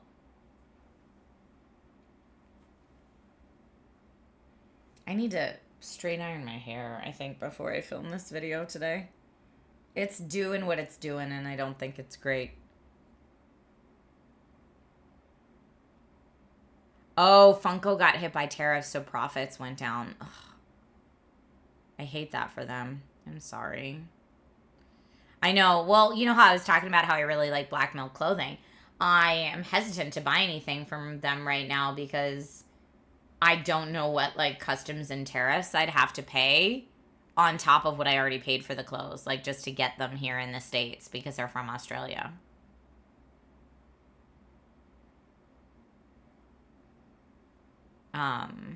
You wish they'd somehow get a US distributor. Yeah. That's a lot of the clothing companies I like are made in Australia. And so it's part of the reason I haven't really bought a lot of new clothes lately. Because I'm like, you know, if it's going to cost me, let's just say $100 for the clothes and then $100 at customs just to get it. Sorry, that's a deal breaker. Should I bring back the perm for today? Ha ha ha ha. Ha ha ha ha. Bobby, do you work for Prime Gaming and Luna? You just want us all to know? I'm aware. I work for Amazon a lot. David Hale says, is there a new donation goal? No. There shouldn't be. If there's something popping up, I didn't do it. I usually have, does it say I have a follower or a sub goal? I think there's maybe a follow goal, but we already hit it. I don't remember. Smasher Love says, is Amazon good to work for? I don't work for them full time, so I don't have benefits. I'm just a contractor. And I'm sure there are many, many, many, many, many different parts of Amazon you could work for, and they would probably all answer that question differently. I work as talent for Amazon Studios when they need an on-camera host to talk about tech or video games. And the people that I interact with are lovely. But again, I'm sure every department is very different. I can only speak to my experience. Blue Jay, you love Jessica Rabbit? Me too. Me too. The fans in the PC are hypnotizing. I know, I love them. There's one more you can't see that's in the back. There you go, now you can see it. But I generally don't like to show too much of the back here because then you start getting into my messy cable management. But yeah, we've got 1, 2, 3, 4, 5, 6, 7, 8 RGB fans in this baby. But you guys can't even really see the fans on the bottom as much. It almost looks more like a reflection. You can see these really well, though. Blink twice if they're holding you hostage. I mean, no one's holding me hostage now. I'm just on Twitch in my own house. Smasher, you like how open and direct I am? Thank you. I don't know. We're just chilling. Sunday streams are honestly, they're the, like, help me wake up for the day. Just chill streams. Ah, Vlog Scripter, thank you. I was unsure about, I'll be honest, I was unsure about the hair when it was first done. Because I was sitting in the hair and makeup chair without a mirror in front of me, so I couldn't see it. And then when Heather was like, okay, hair's done, we're going to start makeup. I was like, can I see it? Like the first time I looked in the mirror, I was like, what have we done? But then luckily it like settled a little bit. It settled a little bit, and I think it ended up looking really cool. Raptor Blade, a lot of people didn't recognize me. It was very funny. And at first, they were asking me to do it without glasses. So it would have been that hair and no glasses. And no one, like even the producers and directors on this set were like, you're not Trisha. Because I had the big hair and no glasses. And so we settled on adding the glasses back in. And I think that helped make it look more like me. But yeah, I looked super different. We just crimped my hair. That's what we did. We made it 80s. We crimped it. So we crimped and teased the heck out of my hair. Perfectly 80s teased hair. Yeah, we crimped and teased the heck out of it. And then, like, did it all still side bang, but took the back part up here and, like, kind of pinned it there. So all this was just crimped and bigged and teased over one side. It looked wild. It looked wild. Trisha's Velma confirmed. Why? Because you don't know who she is when she doesn't wear her glasses? Beardtastic says, good to know you can pull off having a secret identity. Dude, anytime I like post without my glasses on, people are like, I didn't know it was you. Or anytime I've done cosplays where like I have a wig and no glasses on, no one knows it's me ever. Like I'm like, if the measure of good cosplay is like chameleoning into somebody else, then I guess I freaking killed it, because I had so many times I was in full cosplay that like no one knew it was me. Not even a little stinking bit. Let me find like my Copperhead I did for New York Comic Con. This was a long time ago, but nobody knew that was me the entire convention weekend. You just weren't sure it was me when I had the crimped hair? Because, yeah, like, this is what my face looked like. No one knew that was me. 'Tis me. 'Tis me with a wig and makeup and no glasses.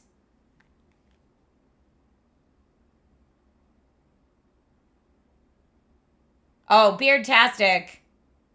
I know that, some people don't look at my face. All the people that say I look like Lauren Boebert clearly don't. I could be a spy 100%. Yeah, I was Copperhead from Batman Arkham Origins. That's what I was trying to do. And I didn't get the hair exactly right. But she's like mostly a shaved head, which is really hard to do with a wig. That was the best I could get with my rudimentary wig styling capability. My Gamora also. That was like, nobody knew it was me. So, like, on the days that I cosplay, I pretty much had to, like, social out in the morning. Like, this is what I look like today. Please say hi if you see me. Did they let me keep the purple trench? No, it's not mine. I have to give it back to the stylist, actually.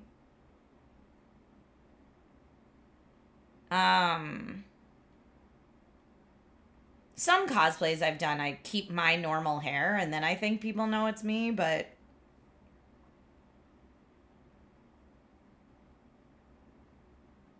yeah, some of them, nobody knows. Nobody knows. Yeah, having intense face makeup would make it hard to recognize most. I agree.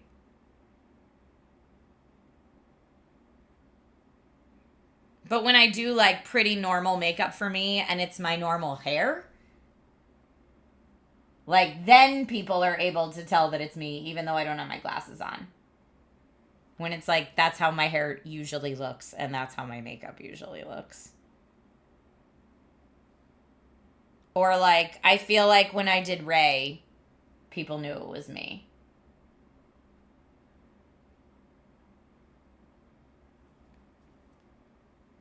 People knew that was me, but... yeah, some of them people definitely did not know. Copperhead was the really funny, no one knows. No one knew that was me. Oh, I killed it with Agent Carter. Thank you. I need good pictures of that. You think the smile's a dead giveaway? Yeah. I have a very, when I smile, my eyes squinch up a bit. And I actually had a theater teacher in college tell me if I ever wanted to work on camera, I needed to learn to smile with my eyes open. So instead of smiling like this, relax my eyes and smile like this. Which I feel like kind of looks a little dead in the face, but it does look more conventionally attractive than smiling with your, like, whole eye squinchies.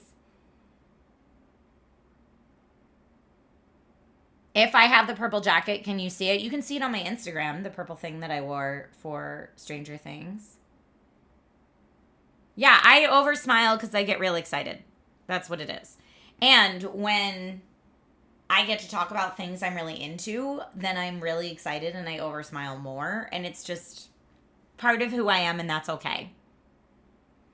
How am I even doing that? What, smiling without my eyes squinched? You just relax the muscles around your eyes.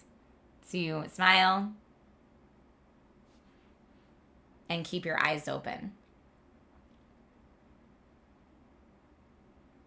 People could tell I was smiling even with the mask on during COVID. That's true. But yeah, when I'm like really laughing or really smiling at something, not posing for a photo, then I will squinty eye smile.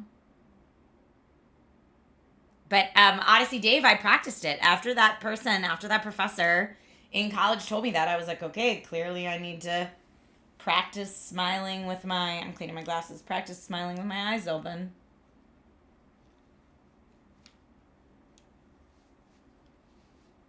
You don't think you have that level of facial muscle control?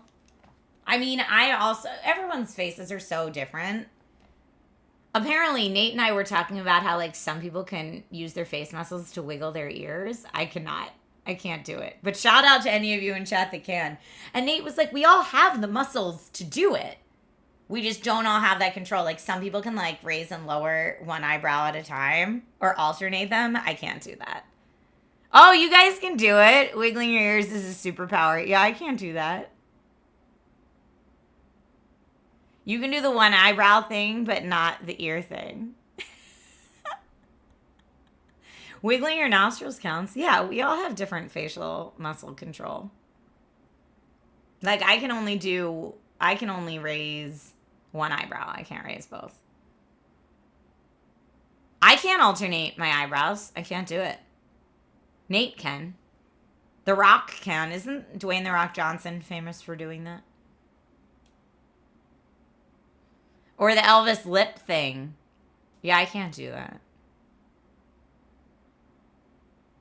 It's but it's very funny, you know. When you're a kid, I feel like you. Pear says, I can also only do my right eyebrow. Yeah, I can only do one.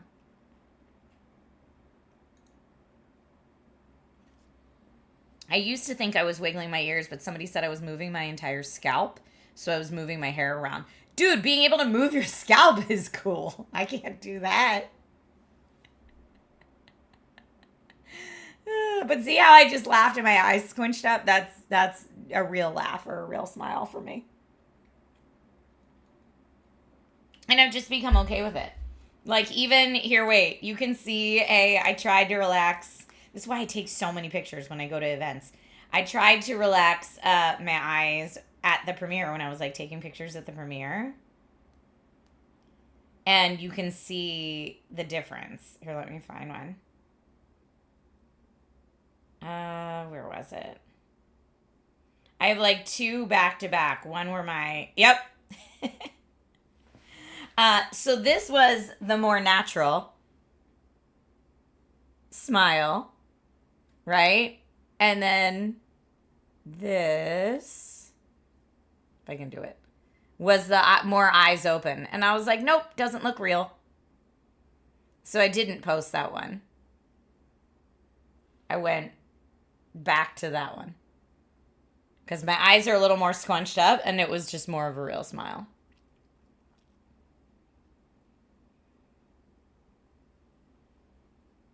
But yeah, it was fun.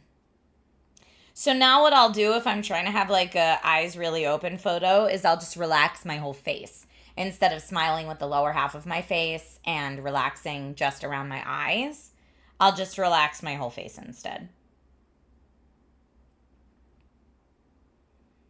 Like, I went to the art gallery yesterday and had a really nice time.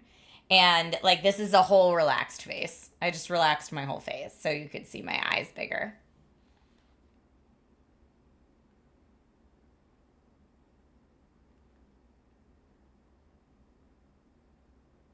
Or I'll do, like, shocked face.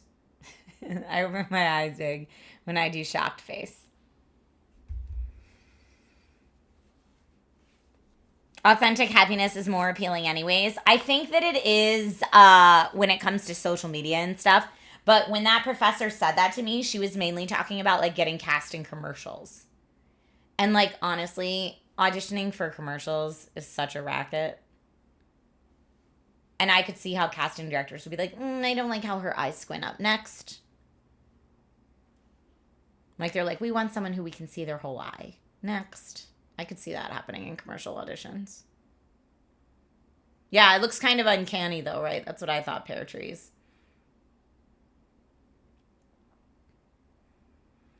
Back in primary school, your principal wiggled his ears while he was eating. That's such like a funny elementary school kid thing to notice too. If you have multiple pictures of the neutral face person, you can see they're making the same face in every photo. Yes. It was actually fascinating on the red carpet to watch a lot of the actors from the show do neutral face for every red carpet photo. And like, we've seen them act. We know they can do a wide range of facial expressions. But their red carpet photos were all completely blank neutral face. It was wild. But I was like, clearly they know what they're doing. It's their 5th premiere. And like some of them, it's more than that because they do other projects too. If I could be any X-Men, who would I be? I mean, Jean Grey is the most powerful. But Jean Grey in terms of powers. I don't know, Psylocke's cool too. Kitty Pryde's cool, Rogue's cool. What actor and actress from Stranger Things did I connect with the most? I actually did not interface a ton with the celebrities on the carpet because I was not the celebrity interviewer. My co-host Josh was doing that. I was the fan correspondent, so I got to spend a lot of time with the super fans that were there. and who were selected to like come be on the red carpet for they have these two fan areas. And so when the actors first came in, the first thing they encountered on the red carpet was the fan areas. And the fans were all behind scansions, but like a lot of the actors were really cool because they'd come and just like high five all down the row with all the fans and sign autographs and take pictures and stuff like that. So that was the area of the carpet that I was covering. So I was doing a lot of like, and so just arrived. It's so exciting. Take a look at blah, blah, blah. I'm here with this fan who's been a fan since the first episode, and tell me about your outfit tonight, that kind of stuff. Wolverine is great. I don't know if we're going to go there. Maybe X-23. Who's my favorite Stranger Things character? Tough call. Tough call. They're all so good. It's a tie between Joyce. Probably it's a tie between Joyce and Steve for me. Yeah. I mean, Dustin's great too. Barb is also awesome. It was cool seeing Barb at the premiere. Took everything in me not to yell, "Justice for Barb!" when she came in. I'm sure she's so sick of hearing it.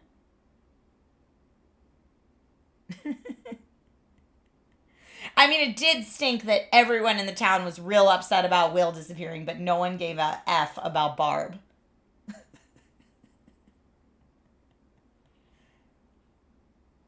Shout out to Stacy, aka Waffle Girl. She was great.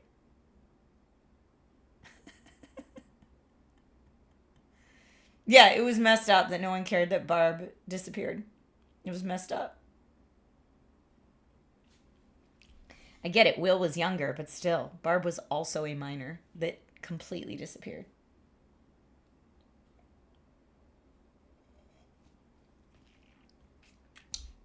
Yeah, Dustin's great. Gayton, the actor who plays Dustin, was very nice with the fans. He was really sweet. They were all, honestly, most of the cast was super cool with the fans. And I appreciate that so much. You know, I have my famous story about Trisha bad-mouthing Paul Rudd in front of him because he wasn't cool with the fans. Unintentionally, it was accidental on my part. I wasn't meaning to say it right in front of him. But whatever, I stand by what I said.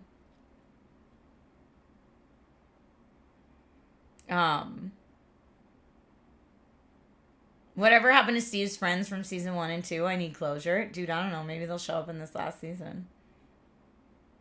But yeah, I really appreciate it when the talent take time with the fans. I just think that's super nice and very appreciative.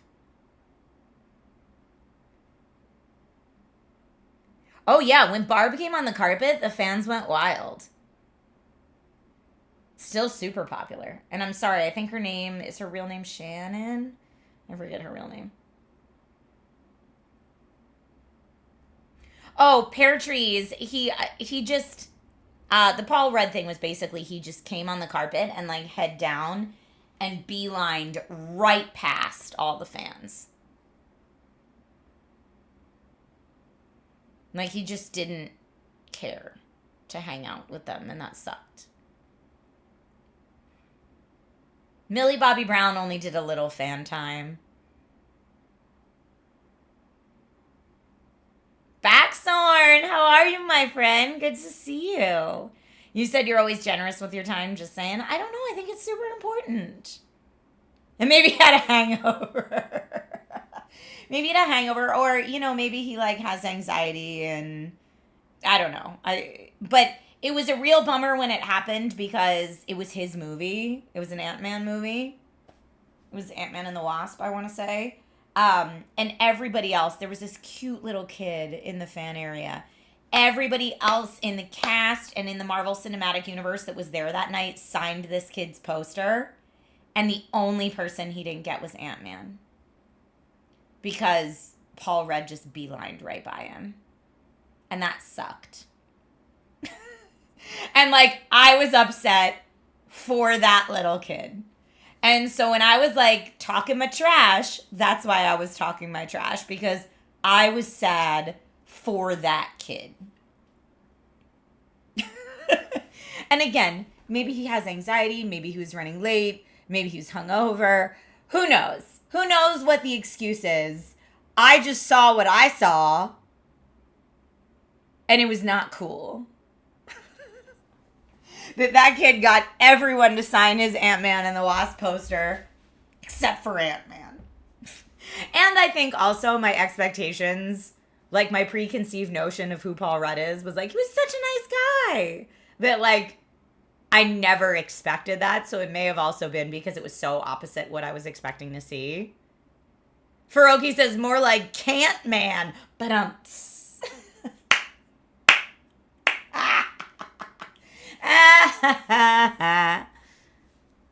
But yeah, I was real bummed for that kid and the other fans that were there, but especially that kid.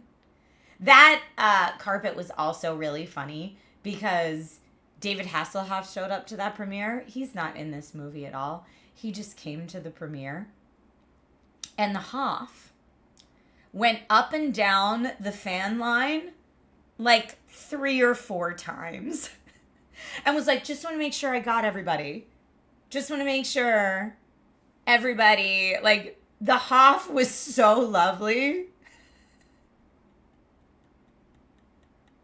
Frogie says, I'd probably do that if I was David Hasselhoff. The Hoff goes where the Hoff wants. And the Hoff was, no joke, he went down that line repeatedly to make sure everyone that wanted a picture or an autograph got one. And was like chatting with people. He was so sweet and gracious with his time. He's a very big personality. My husband and I always joke that it is a crime that no one ever cast the Hoff to play a live action Gaston. Who would be better? He would be the perfect Gaston. He's too old for it now, but like, come on.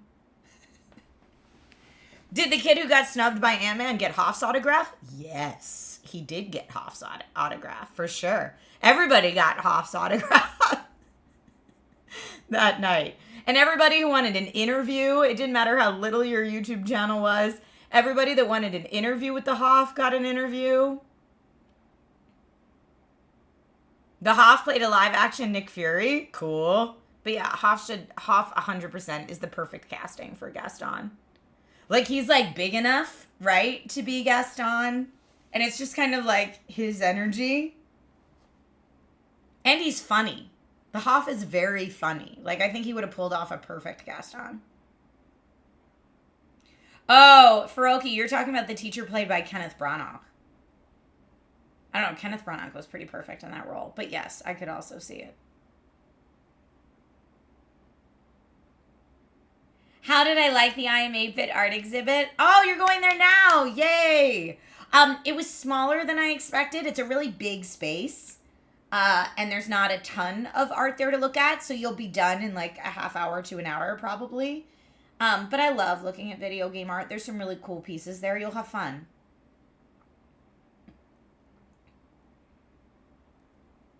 You will like it. Gilderoy is his name. Thank you, Faroki. Yes, Gilderoy Lockhart is his name.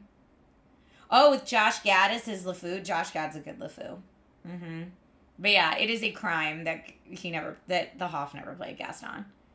But yeah, the Hoff being so gracious with his time and lovely, and then the star of the movie just head down, walking, zipping past everybody was like, come on, man. It's your movie. You know, all these people are here to see you. Just like, just pretend. Just pretend to care. Just wave at them or something. Anything other than this and walking right by. I was like, man, that was disappointing. Cavill could pull off Gaston looks-wise, like body type-wise and looks-wise. But I don't know that Cavill exudes extreme Gaston energy in the same way that the Hoff does. Thank you for the hydrate reminder, Werlin.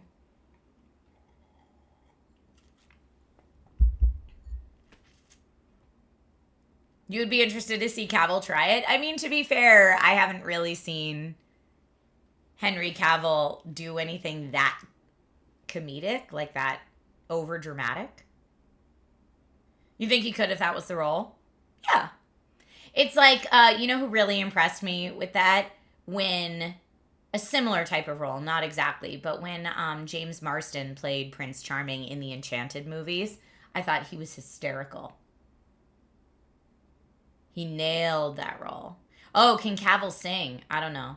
Wait, when was Hugh Jackman guest on? I missed that. Nathan Fillion would be a great guest on energy-wise. Yes, he's great casting for that too. Oh, you're watching Once Upon a Time right now? Nice. But yeah, you want like, but it's me energy in your guest on, right? Excuse me, but I'm me. You want that energy. And I feel like Hoff naturally exudes that.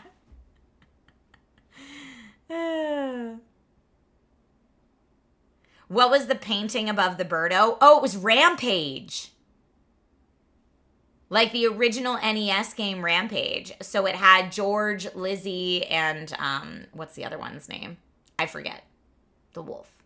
But it was the 3 characters from the arcade cabinet and old NES game Rampage. Yeah, Rampage is a classic, exactly. I was very drawn to all the classic video game stuff there. You think Chris Evans could do guest on? I would see that. Jay Haggard brings it all the way back around to the earlier discussion and says, imagines Gaston pointing to himself and saying, you would say no to this? I mean, he does essentially say that in the movie. Doesn't he say, like, how dare you say no to me or something like that? I feel like he does. Not the Rampage movie with The Rock. I didn't even see that. Was it good? I heard it was not.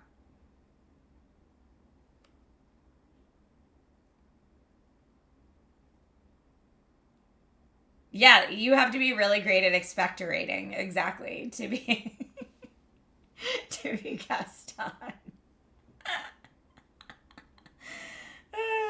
I'm dying. Oh, it's not good, but in a good way. Oh, so it's like a good bad movie. All right. I love a good bad movie. You know what? I'll give it a try sometime. The CGI monkey was the best actor out of the Rock Rampage.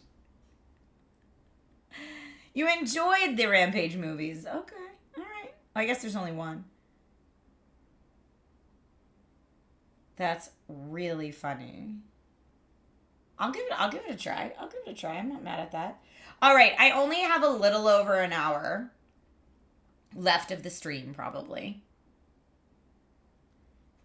A 5-star, 3-star movie. Oh, I like the 5-star, 2-star movies. I like a good, bad movie, right? I'm into that.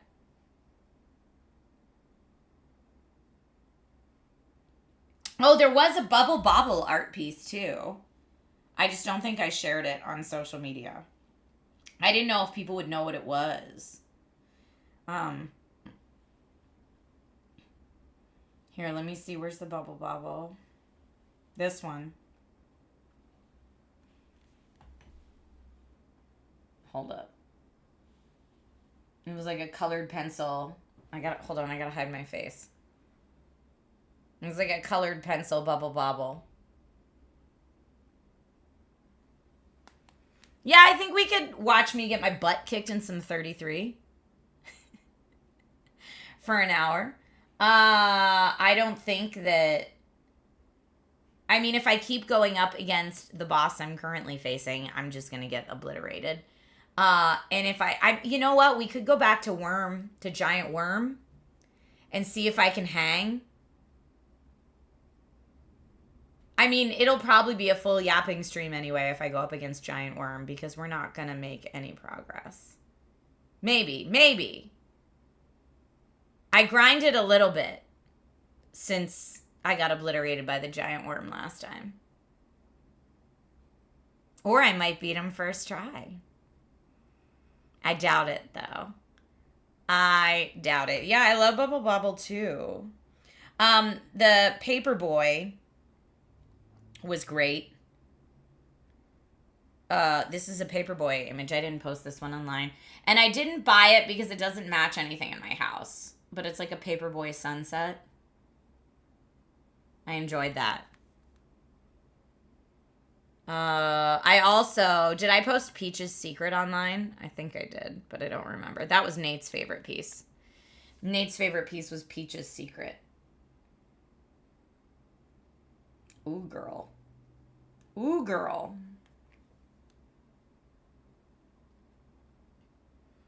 But yeah, there was a lot there to love. Like a deconstructed NES picture. Also, I did not post this one, but I loved it. How hot is Candy Kong? Yes, ma'am. Yes, ma'am, vintage pinup Candy Kong. I liked it a lot.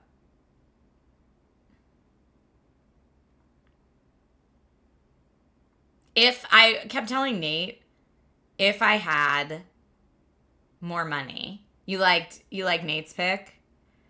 If I had more money and like more wall space, this very large, you can't really see how big it is in this picture, but this was a very large sculpture of a broken NES controller, and it was called Catharsis. Now, to buy it, it was listed at $50,000. And I don't got money like that. But it was awesome. I don't have money like that, nor do I have space like that. 50K, no way.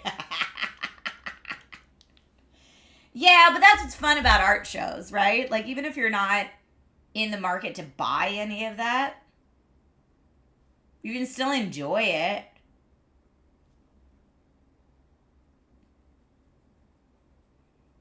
Faroki, you think Ryan Gosling could pull off the pretentiousness of Gaston? Yes, but he's not the right body type for it.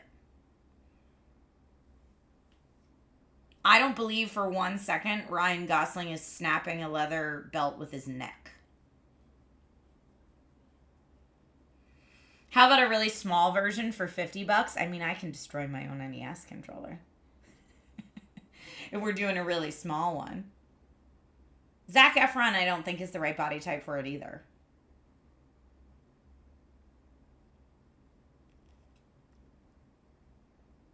You think Ryan Gosling is now? I don't know. Did he bulk up? I don't know. I'm not. I think Ryan Gosling's an excellent actor. He is not someone whose career I follow very closely. Oh, Efron's that big now, is he? He's also not someone who I follow very closely, unless he's in a musical. I do watch him in musicals. I think he's very good. Now, see, Bubba, you said Efron's too small. He's ripped, though, and could easily get the energy down. Everyone said Hugh Jackman was way too small to play Wolverine, and he bulked up, right? Nate still thinks Hugh Jackman was too small to play Jean Valjean in the Les Mis movie. But I'm like, who else were they going to get to do it? Who else could sing and act that role and even come close? Like, in Nate's mind, Nate really wanted, like, a Dave Bautista body type in that role. And I'm like, yeah, but who else could sing it, man? I feel like that they had some tough casting to do. Trying to get A-list celebrities in the Les Mis movie. And they did what they could. Jackman was too tall for Wolverine. Well, movie Wolverine wasn't exactly the same body type, which actually, if you have not seen Deadpool and Wolverine, when they do the comically accurate Wolverine, oh, I peed my pants. I laughed so hard.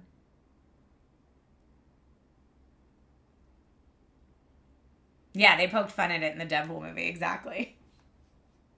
It was so funny. The Gashaholic, why would you say something so mean like that as your first message in my chat, dude?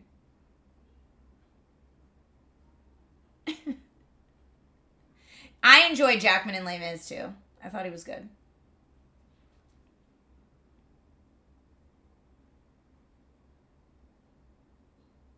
D&D was hysterical. That movie was hysterical. Can a girl wear glasses anymore? Apparently not, Stefaruski. Yeah, anytime a white lady has brown hair parted on the side and wears glasses, it apparently makes her very political. I forget who I was laughing about this with, that like, ever since I needed glasses, because I didn't need them for a long time, but ever since I started needing glasses, every post I do, I get at least one AOC and at least one Lauren Boebert. And I'm like, why me wearing glasses? Why that makes me suddenly very political, I don't know, man. Also, shout out to our mod squad and our AKA Dragon Rider High Lords for being amazing. Appreciate you. Yes. I know. The glasses brings out the nerd in you. Thank you. Yeah, anytime I'm online, people love to just pick a brunette and say that's who I look like. I'm like, I definitely don't. It's very political to be able to see. Yeah. I'm a politician when I need my glasses on, apparently. Or back on Newegg, they used to say, because I didn't wear my Newegg, when I was hosting for Newegg was when I was like, sometimes glasses, sometimes not glasses.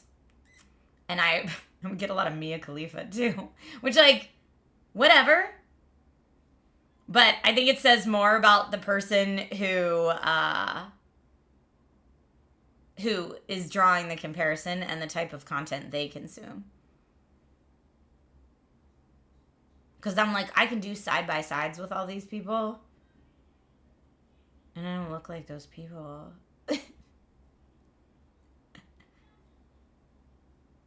I mean, I'm trying to think. Like, there's some pictures I've taken where, like, people are like, you look like this person in that shot. And I'm like, okay, sure. I can see that in that shot. But, like, well, let me see if I have... Like, there's one cosplay photo I did in my Rey cosplay that I was like, oh, that legitimately is a pretty good capture. Like this one. Like, when people are like, oh, you kind of look like Daisy Ridley in that shot. Thank you. If we put them side by side in that shot,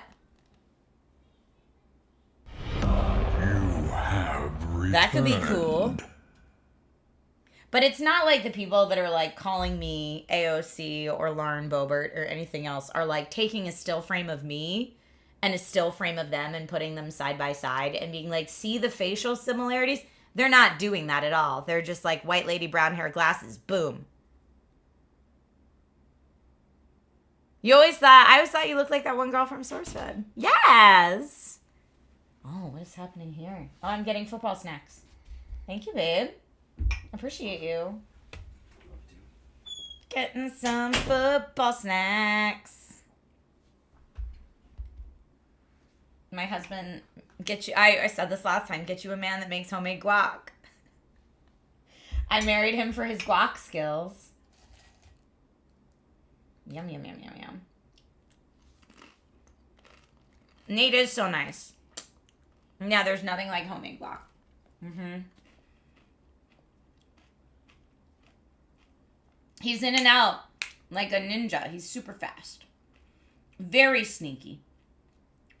Very, very sneaky. Yeah, he's watching the football game. Mm-hmm. You look like any brunette that has ever worn glasses. Yep. Nate's team is the San Francisco 49ers. That's who he roots for. And Logan likes the Kansas City Chiefs. And my family all cheers for the Eagles. So we usually have to watch all the games.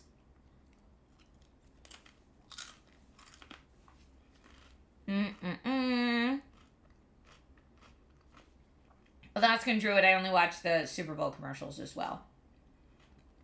I am from Philly, originally. I spent the first 21 years of my life in Philadelphia. Not West Philadelphia, but in the suburbs of Philadelphia. Born and raised. Where's the best cheesesteak? In my opinion, Jim's on South Street. Jim's on South Street is where you go for the best cheesesteak. Pat's and Gino's are both good for like the I've been partying all night and it's 2 a.m. and I just need something greasy. They're fine for that. But if you really want a good cheesesteak, you go to Jim's.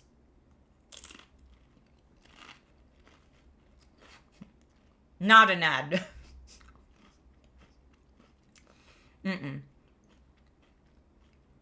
iShoon says, I didn't think Gino's was that good. That's what I mean. Pat's and Gino's are fine for like, you've partied too hard, you just need something greasy. They're fine for that. You had this place, Gooey Louie's. It might have been after I moved. I don't know. Is Cheese Whiz really a Philly cheesesteak thing? It's an option. So most places you go to get Philly cheesesteaks, you can get American Whiz or provolone. Those are your cheese options. And then people will usually get it with or without grilled onions. Now, if you want to like go whole hog and add peppers and onions or mushrooms, you can do all that. But like your generic cheesesteak order is your cheese and with or without referring to onions. So like for me, I'm an American with girl. So I get my cheesesteak with American cheese with grilled onions. And that's how you order them.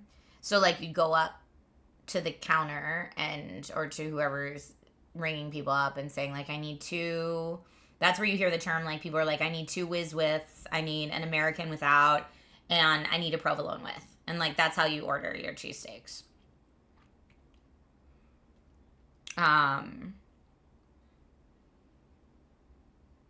Give us the tier list where I'd put the Philly cheeses.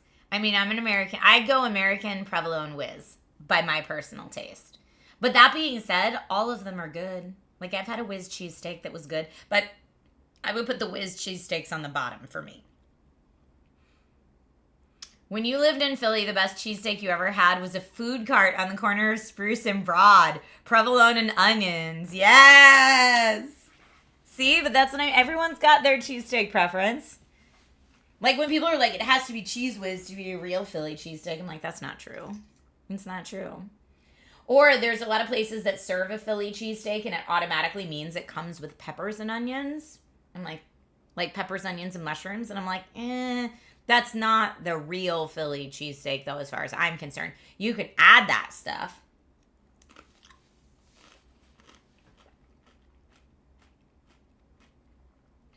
Albrecht, then you just get without the onions. No big deal. What other city food faves? I do like Chicago deep dish pizza, but I also like New York pizza. To me, they're 2 different things. I know they're both called pizza, but they're different.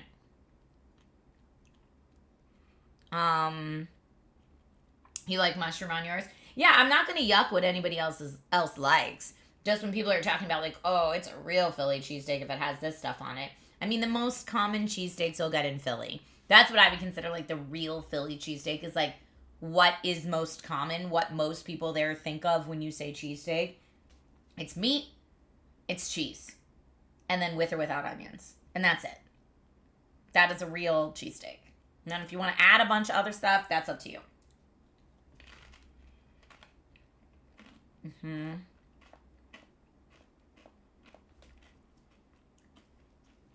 Mr. New York to Cali has my inverse order.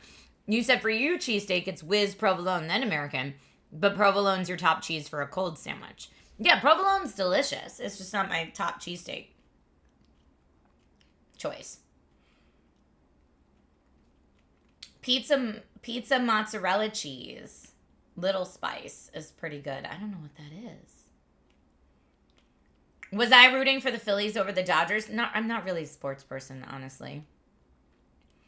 Like, people in my family are very big sports people. I don't really care.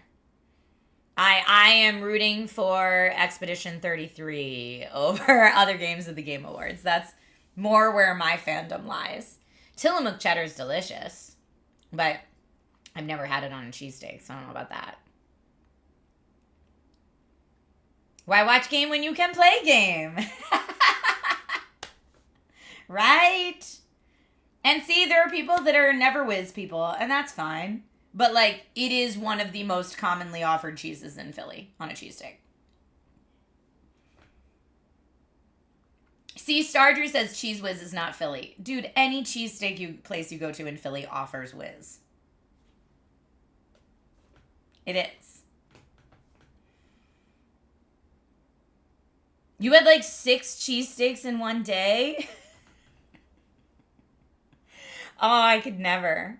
Even when my metabolism was amazing. Even when it was amazing. But yeah, the most important thing for a cheesesteak for me is that the meat is chopped up.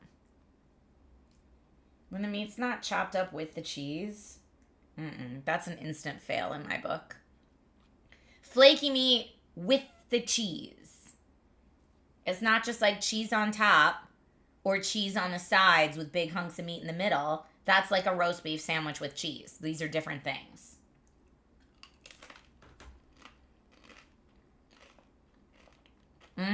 East Coast cuisine is something else, Max Gingerbeard. You can't have beef, so what's a good substitute? Chicken cheesesteaks are great too. A lot of cheesesteak places started selling chicken cheesesteaks as like a healthier option for people. My sister always gets chicken cheesesteaks when we're home.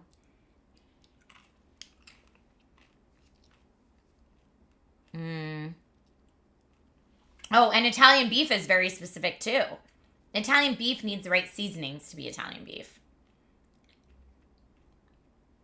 Ew, how dare. Par says, I heard you're the type of girl that would put ketchup in lasagna. Gross. I make a bangin' homemade lasagna. My family comes from Italy. How dare.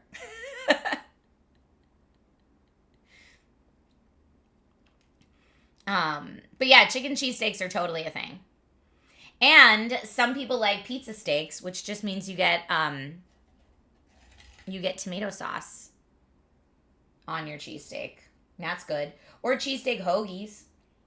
Cheesesteak hoagies come with lettuce, tomato, oil and vinegar, oregano, sometimes mayo if you want. But that's like the cheesesteak cheese and meat with or without onions in the rest of like the hoagie fixings. Yeah, you guys are making me hungry for East Coast food. You're making me hungry for eat. Now I'm getting crazy with the cheesesteak hoagie. I love a cheesesteak hoagie. Have I ever heard of Luo's Italian seasoning? Oh, Louis Italian seasoning? No, I don't think so. Generator, beef in a cheesesteak, though, is not tough because it's finely chopped up. It's not tough at all. If it's tough, it's wrong. That's not a real cheesesteak. Oh, scrapple's good, too. That's like an Amish, Pennsylvania thing, though. Yeah, cheesesteak beef, like, melts in your mouth. Exactly. If it's a well-done cheesesteak. Like, I don't know, doesn't Subway offer a real Philly cheesesteak? No.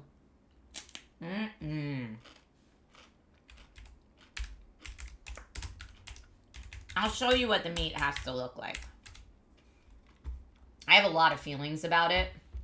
Like, okay, Google, the first pictures that Google just returned to me, no, how dare. Gross. I apologize, but I do not have access to the specific images. Okay, Gemini, I wasn't talking to you. Boo.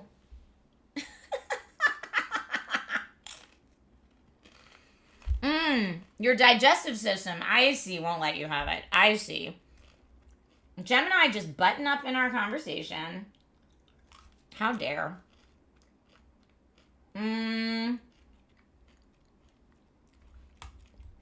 Okay, so like, this is someone's Philly cheesesteak recipe. Not a Philly cheesesteak. Let me show you. That is not what it should look like. No. That is an absolute epic fail. That is not it. Nor is this. Although we're getting closer there. Nor is this. Remember how I said if it has like... Let's find a this is what a real Philly cheesesteak looks like. That is what it actually looks like. If the meat has hunks that are bigger than this, that is not for realsies. Like this is the worst.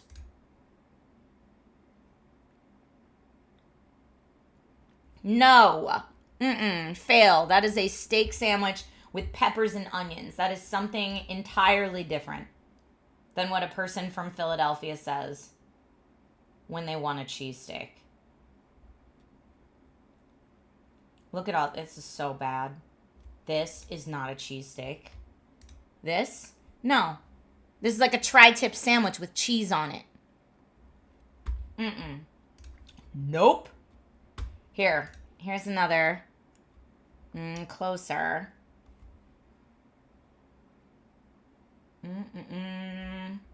So far, in all these Google images, I found one. Here's another one. That is what the meat should look like. And if you're saying, where's the cheese in it? The cheese is in the meat. It's all together.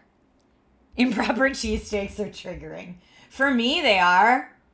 Because I mean something very specific. When I want a cheesesteak, I want a cheesesteak like you get in Philly. I don't want any of that other stuff. We need a recurring segment where Trish just judges cheesesteaks. I have very strong feelings. But you know what? My husband's from New Mexico, and he has very strong feelings about sopapillas. I'm trying to find... Come on. I'm going to have to start looking up just places I know. Because like this is a disaster. That's not what it... Look at this. This is an epic fail. No. No. What is that? This is like Texas barbecue debates. No, thank you. No, thank you. This is good. Let's get this one. That. See that? How it's all chopped up together. This person made it with French onion soup. I bet that tastes interesting. But that's what it should look like. Nate was funny because he said he had like not real Philly cheesesteaks before until we started dating. And then once we started dating, he was like, oh, I get it now. I never got the hype. And I was like, yeah, because you never had a real one, my dude.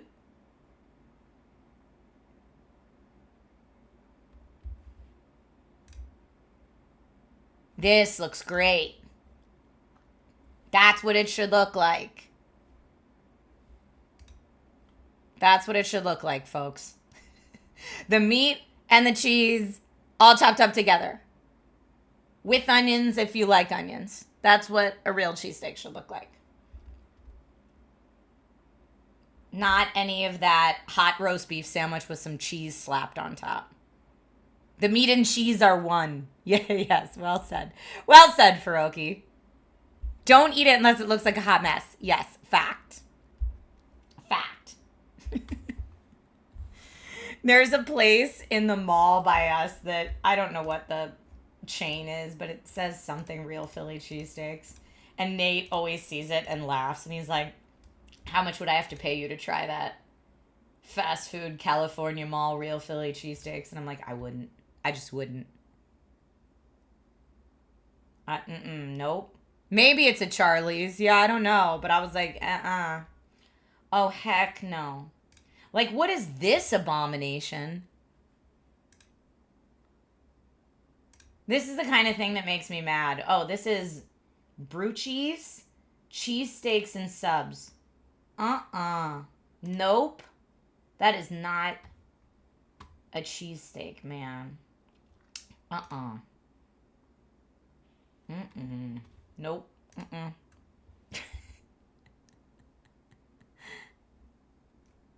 It's cute when Portland tries to make tacos. You know, last time we were in London, we walked past a real California burrito place, and I was like, nope. No, we live there. We can get that. We don't need to go to London to try what London's real California burrito tastes like.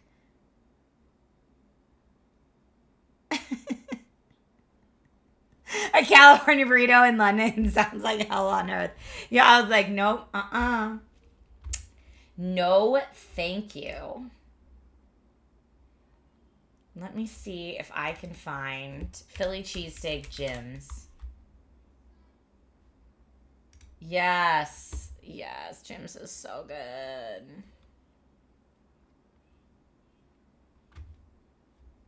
And now I really want a cheesesteak.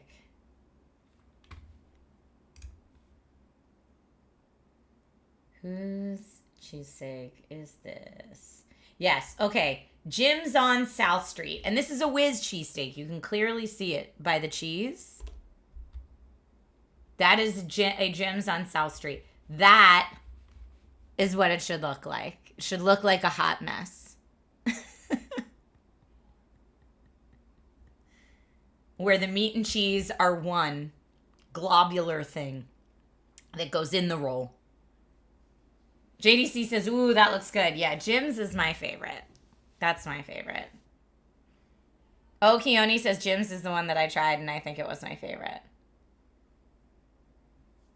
But see, like, this is whiz. So when everyone's like, whiz, gross, nasty, I'm like, look, not bad on a cheesesteak. Not bad.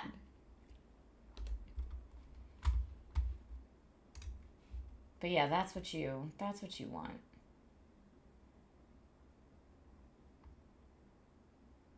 Jim's on South Street does it real good. And some people don't get cheesesteaks. They just get steak sandwiches. So there's no cheese in it at all. It's just the chopped up steak. Or just the chopped up steak and onions. But yeah, I'm a Jim's gal. Let's see if they have a Pat's versus Geno's.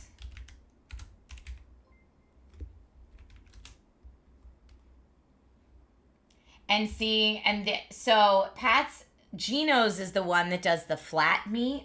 It's real skinny, but it's like a flat meat cheesesteak. And I only liked that when it was like 4 a.m. It's like your 4 a.m. Taco Bell run, right? But when you're in Philly, instead of a Taco Bell run, it's your 4 a.m. Pat's or Geno's run because they stay open super late. But then it looks more like this.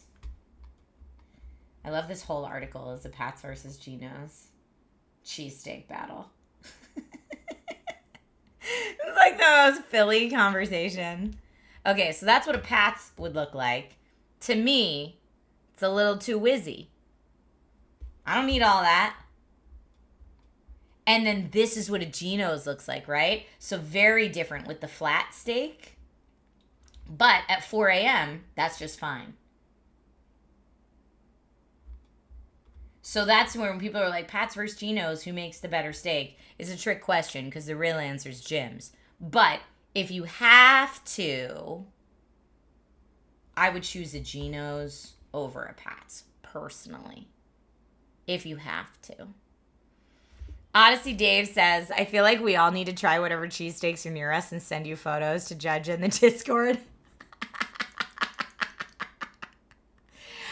Max Gingerbeard says, Geno's looks like the driest cheesesteak I've ever seen. Well, that one I don't think had any cheese on it. I think that was just a steak sandwich. But yes, if anytime I get Geno's, I would dip it in ketchup. That's a ketchup dipper sandwich, the Geno's steaks, because they are a little dry.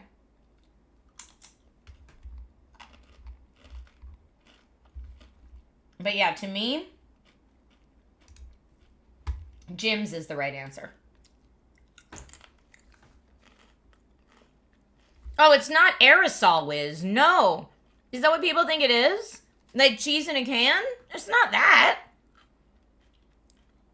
It's like nacho cheese is more, yes, how Bubba described it. It's more like jarred nacho cheese is like how they do the whiz, essentially. And it works in a cheesesteak. Oh, no, it's not the, no, it's not that. People are very passionate about their cheesesteaks. No, whiz is... Like, here's a Geno's with the flat meat, but with whiz. That's probably a better picture comparison. There. So it's just got whiz all over. But that's what whiz is. That's not the stuff you squeeze out of a can.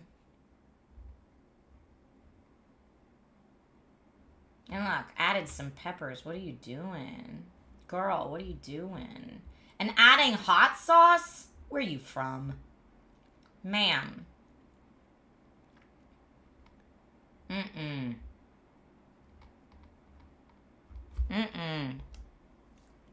Whiz is kind of like mac and cheese. Yeah.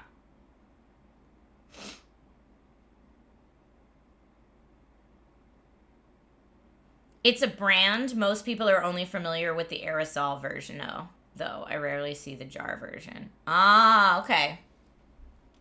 This is the most passionate you've ever heard me talk about something not gaming related. I mean, I'm very real about cheesesteaks. Here, let me see. Now I'm just Google searching Cheese Whiz.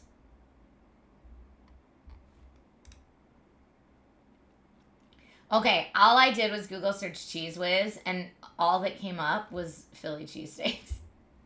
Maybe because because now it's looking at Cheese Whiz on a Philly cheesesteak. But yeah, you can see, like, here is, like, an Instagram. So, like, okay, this is a proper cheesesteak. So, wait, see how they, like, pour it on?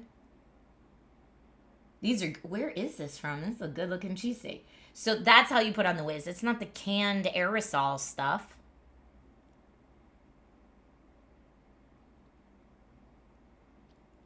Tumble down the Cheese Whiz rabbit hole. But see, that looks like an American or provolone width next to it, and this is a whiz width. So, like, he's making an order that's a whiz width and probably an American width. Right there, those two. So it just depends what you like. But yeah, those are some good-looking cheesesteaks. That's what your cheesesteak is supposed to look like. All of my cheesesteak searches have skewed my algorithm. You know what? If my algorithm is now all cheesesteaks 24/7, I am all about that. I'm all about that. But yeah, that's what a whiz cheesesteak is. Here's a TikTok, a different TikTok about it. That was an Instagram reel. Look, we're going to do with the whiz. There's in there, chopping up the meat. Chopping up the meat. Now, see, he's not doing the whiz and the meat together on the grill like the other guy did. He's just putting it on the top. But that's it. That's how you do. So, my number one complaint when places say real Philly cheesesteak is they don't chop up the meat. Number one, not real Philly cheesesteak. That's a steak sandwich. That's like a French dip. That is a steak or hot roast beef sandwich like you get at Arby's. That is a different thing. It is only a cheesesteak if it's chopped up. And then you put the cheese on it, and then it has onions or it doesn't. That's it. That's it. What toppings are allowed, not allowed? Well, a basic cheesesteak is grilled onions or no grilled onions. And cheese or no cheese. And that's it. If you want to get fancy and add other stuff to it, that's fine. That's on you. But, like, when people, when Subway or whatever is like, well, it's a real Philly cheesesteak because it has peppers and onions on it. No, boo.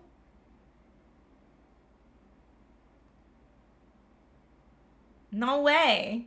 Cheesesteak podcast when we just make people try cheesesteaks.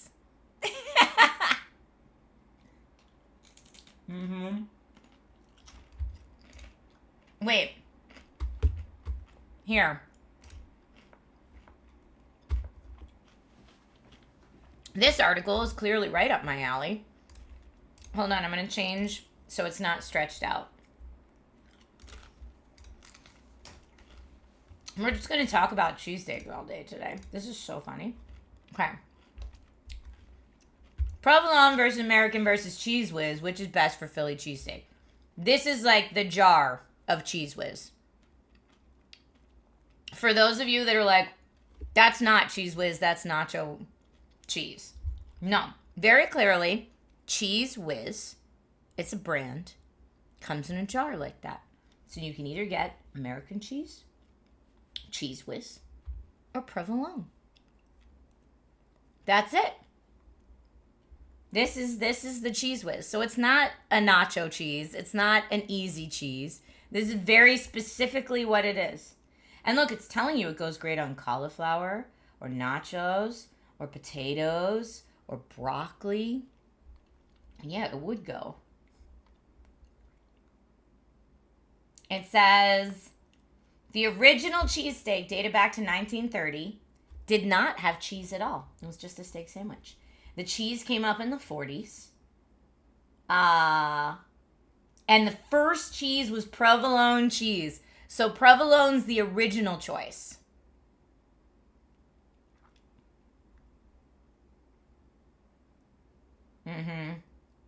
Cheese Whiz is the cheesesteak's modern most famous cheese.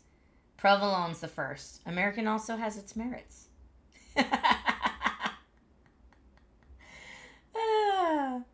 But yeah, and then just be sure you also know whether you want your cheesesteak with or without. And that's referring to onions. But that is the basic cheesesteak. So yeah, when you get restaurants that are like, well, by putting peppers and onions on it, it makes it a Philly cheesesteak. I'm like, untrue. Untrue. It does not have anchovies in it. If you want to put anchovies on yours, you can. What is Miracle Whip when at home? Man, we had Miracle Whip growing up. It's kind of like mayonnaise with ranch dressing seasoning in it. So it's like a little zippier version of mayo.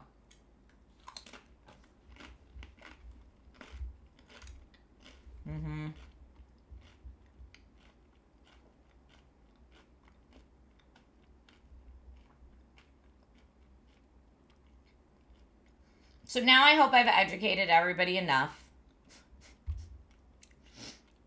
that when you see something that says real Philly cheesesteak, and for example, it looks like this. Look at that meat. That's a very clear chunky meat like that. That's a steak sandwich. Please enjoy your steak sandwich.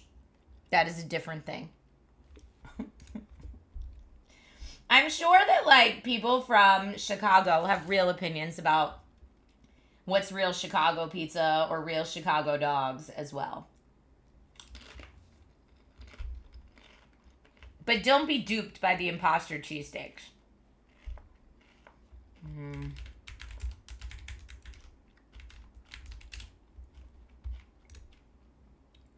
But yeah, take a look at how wrong this is. These are the 3 cheesesteaks that Subway offers. No! Look at that. It's got raw onions on it. The audacity. Raw onions and peppers, not chopped up meat. No. And they call it the Philly.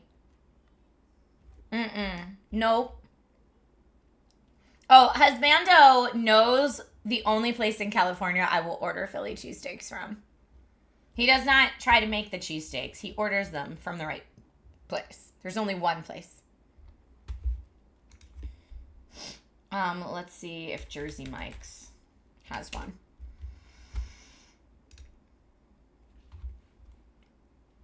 In their hot subs. Ugh.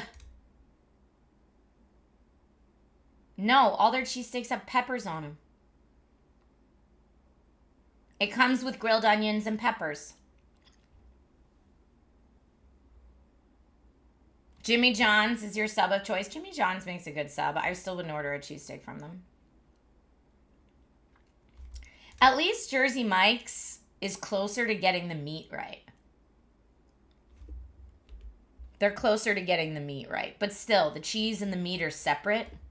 That's not my favorite.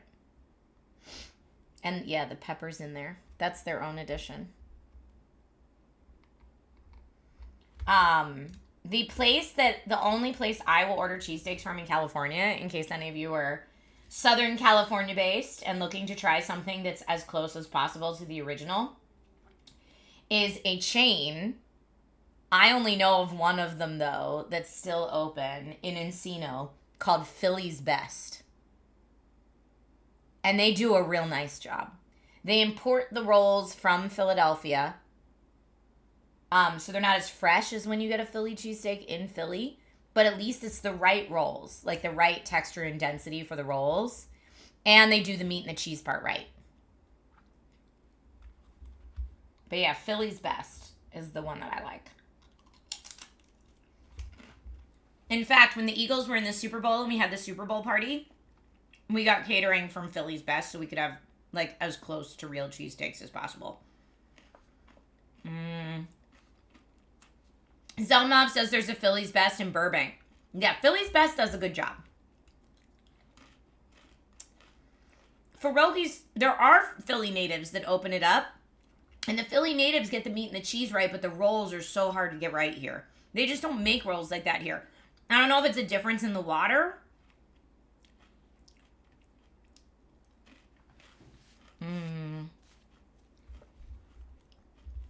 But yeah, Philly's Best is like fast food too, so it's very affordable. But Philly's Best is pretty good. And if anyone's saying like they're not good because it just looks like a sloppy sandwich, dude, that's what it's supposed to look like. That's all I want from them.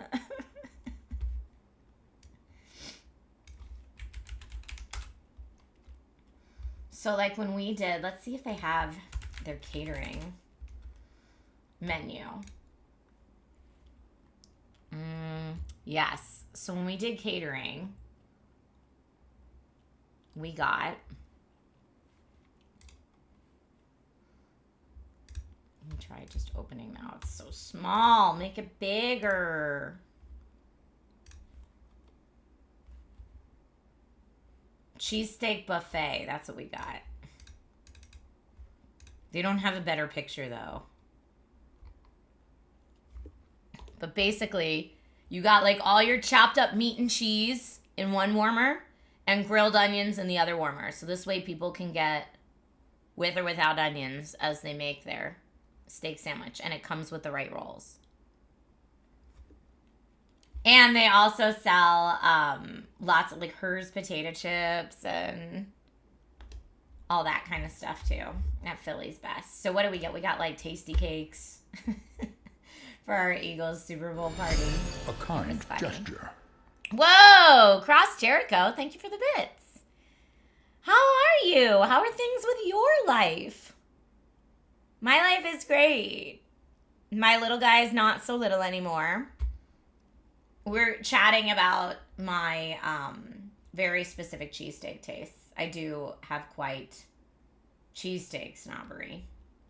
But yeah, Philly's Best is where we usually go. That's the closest you're going to get, I feel like, in California. There might be other good ones too. That's just the only one I found that made it for me. They're the ones that made it past my taste test. That I tried it and I was like, actually, this was very good. And so that's where we order from now when we need good cheesesteaks. Classy. Your kitty cat's very asleep now.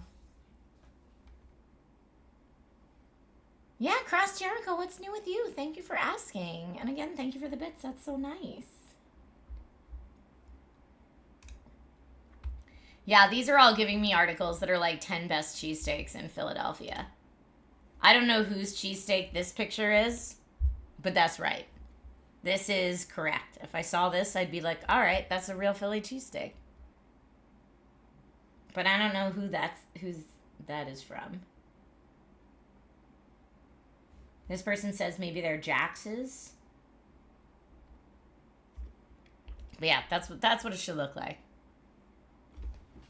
A lot of people haven't had an authentic Philly cheesesteak. Like I said, my husband toured the country on a tour bus back when he was doing musical theater professionally, and tried like cheesesteaks in lots of places all over the country. But he said he had never had what I call a real Philly cheesesteak until we started dating and he came home and met my family in Philly. Because one of the first things I do every time I fly back to Philly to see my parents is eat a cheesesteak. It's like we've gotten off the airplane and we go through a cheesesteak place on the way back to my folks so that we can sit down at my parents and have a cheesesteak.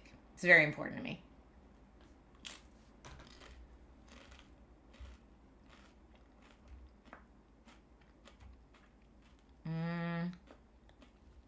Bradley Cooper is from the Philly area, so that doesn't surprise me.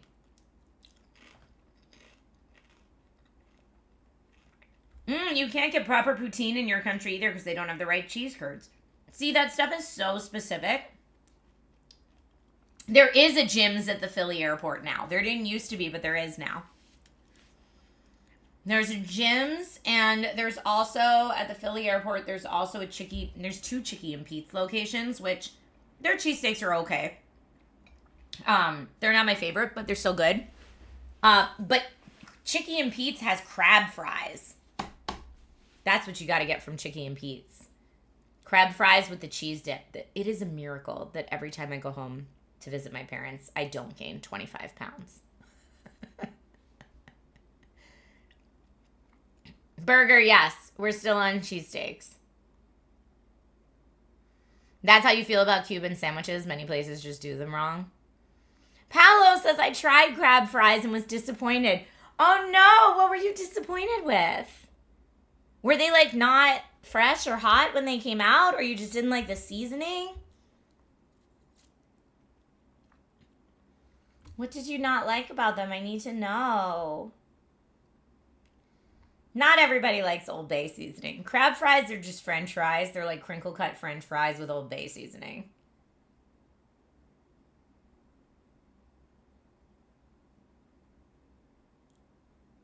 Now you want to go back to America and try some British foods? Classy. It would be like if you came to visit me and I took you to a real London meat pie spot. I guarantee it would not be what you're expecting. Oh, you were expecting crab. No, crab fries in Philly are just Old Bay seasoning on crinkle cut fries. Alberac Old Bay seasoning isn't your thing? I love it. I love it.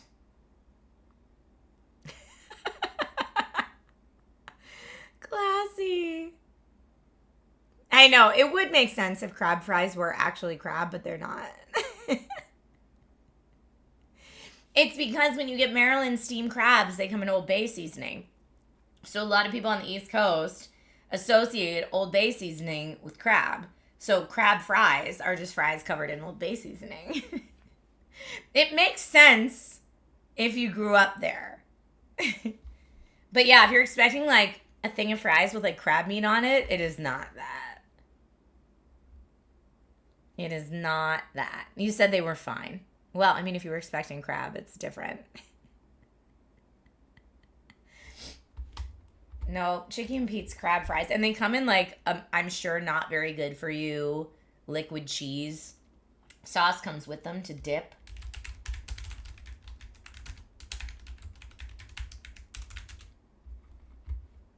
Here, let me see. This is what crab fries are. Oh, here. And that's with the dip. Sorry, everybody. We're just having a really not good for you Philly food stream. Crab fries. So they're crinkle cut fries covered in Old Bay seasoning, and they come with this dip. And that's it. Yeah, crab fries. You can get them at the ballpark. Fish and chips is so good in the UK. See? Just crinkle cut fries with Old Bay seasoning. What's the dip? Does it say what kind of cheese that dip is? Let me see. And apparently it's not real Old Bay seasoning. It's Krabby spices, similar to Old Bay seasoning. They are served up with a cup full of creamy, warm, white cheese sauce. So, not specified what type of cheese. Just a white cheese sauce. And they started in 1987. But yeah, crab fries are delicious. So when in the Philly airport, if you want to treat yourself, go to Chicken Pete's, try some crab fries. Go to Jim's, get a cheesesteak. Although, like I said, the Chicken Pete's cheesesteak is not bad. It's just not Jim's. But it's still pretty good. It's still pretty good. My family has definitely been known to frequent Chicken Pete's in the airport. It depends what terminal we're in. Because Jim's, I think, is only in one of the terminals there. Whereas Chicken Pete's is in two of them. And Chicken Pete's, I think, at the airport is a sit-down. So if you want, like, a sit-down experience, you can do that. I have so many tabs of cheesesteaks open on my computer right now. So many tabs. That's hilarious. Regional foods are the go-to wherever you go in the world. Well, that's why I was so excited when Classy and Lamba, when we were in London this last time, Classy and Lamba took us to a pub. I had fish and chips. It was great. I had my pub fish and chips. It was awesome.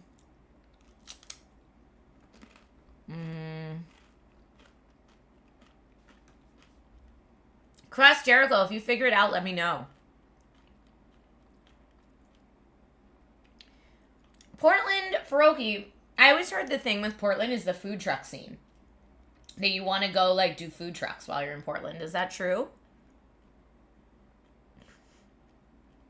Chicken Pete's and Jim's are all inside security at the airport. Yes, you can carry your lunch onto the plane. Nate and I have both brought cheesesteaks on the plane before. Pub food was great in the UK. Exactly. Next time we need to work out how to get me to the coast to get proper chippy Fippin chips. Okay? I'm down. Wherever you tour guide, Classy, wherever you want to go, I trust. You feel like the Portland scene has changed? I mean, when I was told Portland was all about the food trucks, that was probably 2010. So I have no doubts it could have changed.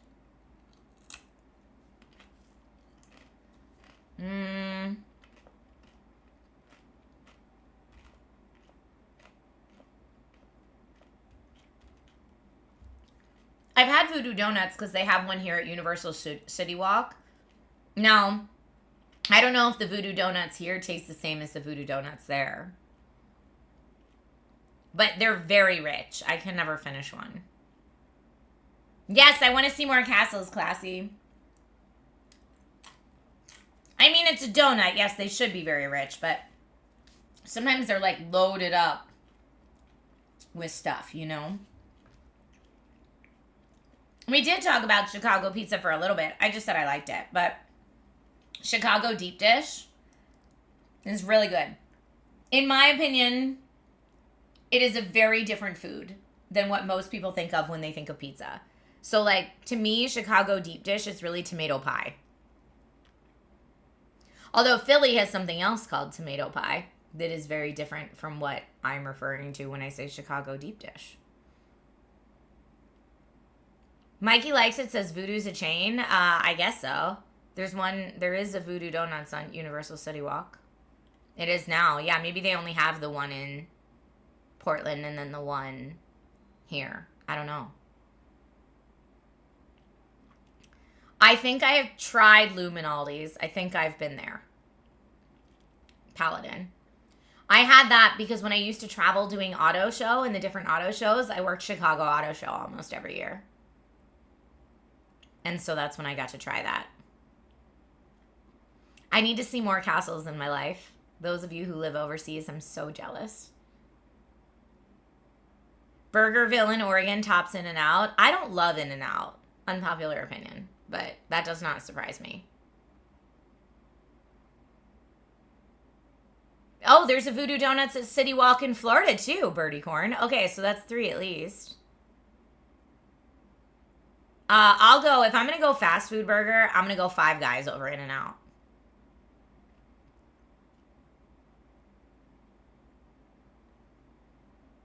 Oh, yeah, Krispy Kreme is, I mean, Krispy Kreme donuts have their, if you're going to get the original glazed and they come out warm, that's like a nice thing.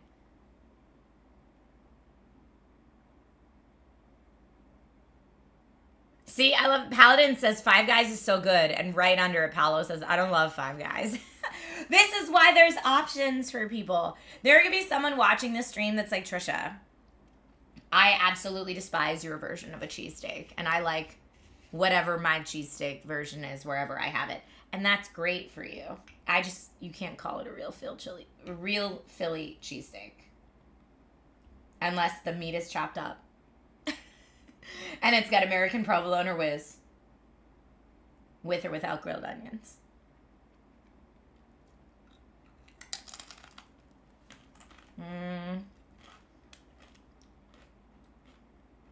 Oh, and yeah, chain restaurants' quality can vary.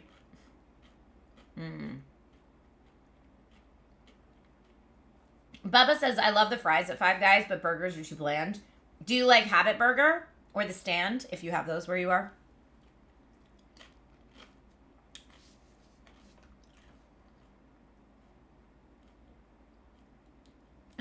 Is Five Guys that expensive now? I clearly haven't had it in a very long time. And the Stand and Habit Burger, I think, are both more expensive too. They're probably closer to like Five Guys in terms of pricing, right?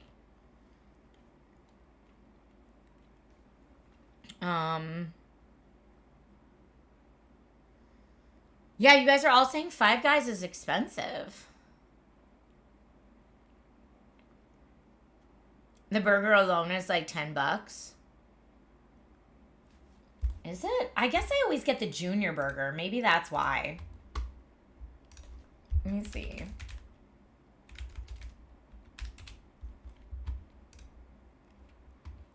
Five Guys. Oh, does it not? I'm trying to see if I can find their prices.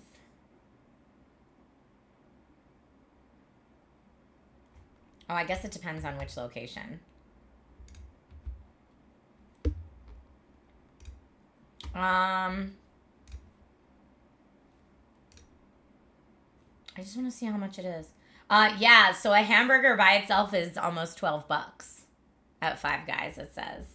But how much is their junior burger? Because that's... Oh, the little burger. The little cheeseburger actually is still $10.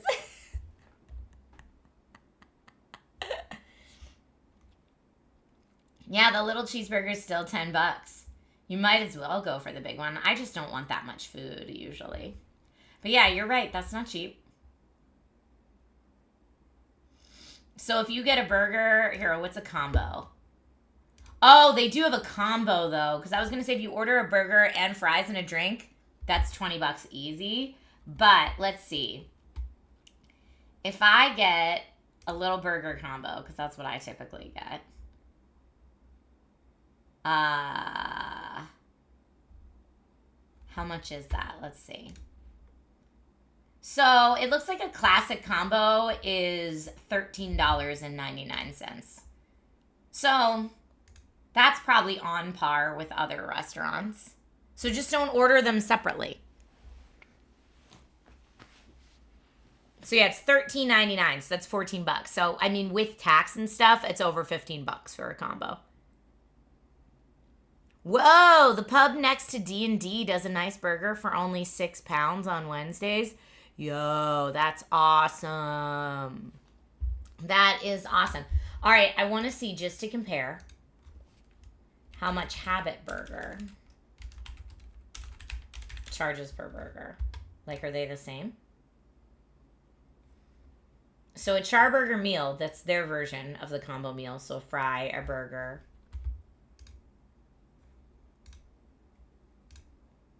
Let's see. A fry, a burger, and a drink for them is, oh, cheeseburger. So just to make sure it's, and that's $14.69. So Habit Burger is actually like 50 cents more expensive than Five Guys. Just interesting. Wasn't fast food like $7 to $10 just a couple years ago? I mean, yeah. We can do a food talk podcast. It's why we have the food channel in the Discord. I love when people share, like, made this dinner tonight and just share pictures. I'm here for it. I am here for it. Bubba, where you are, you went to Jack in the Box and a spicy chicken combo cost $18. Oh, I can't do Jack in the Box. It's too, it doesn't sit well in my tummy. Five Guys doesn't offer a combo at your location. That's a bummer. Yeah, a la carte, the prices were wild for Five Guys. Now I see why you're saying it's so expensive. Yeah, cook at home, man. Fast food is not cheap. Mm-mm. Mm-mm.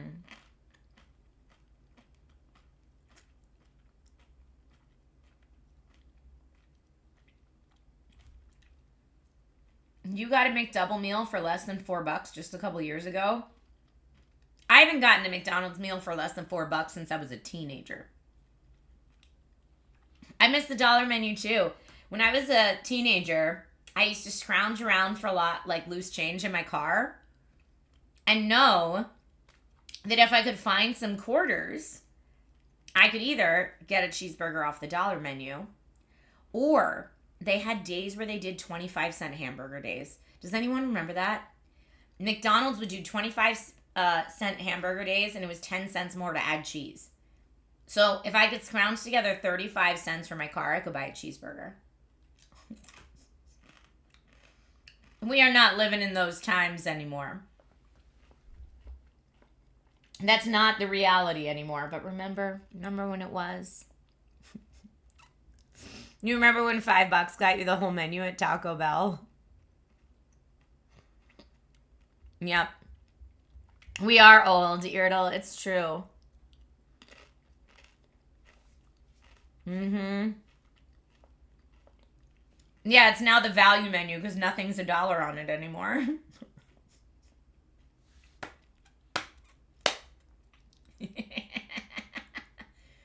Yeah, let me see what year. I'm going to guess, since I was old enough to drive, it had to be like 1999. 98 or 99 is my best educated guess. Because I think it was before I could drive too. But my high school boyfriend could drive. Okay, hold on. 25-cent McDonald's burger. Let's see what years that was.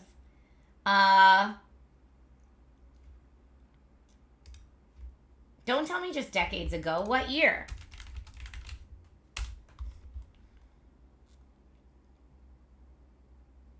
Oh, come on. Gemini, you're so mean. It says a 25-cent McDonald's hamburger is associated with the 1950s. Rude. That's clearly not what I'm talking about. Okay, there we go. Garawar says 1999 to 2001 had a 29-cent hamburger and 39-cent cheeseburger. That's probably what I'm thinking of then.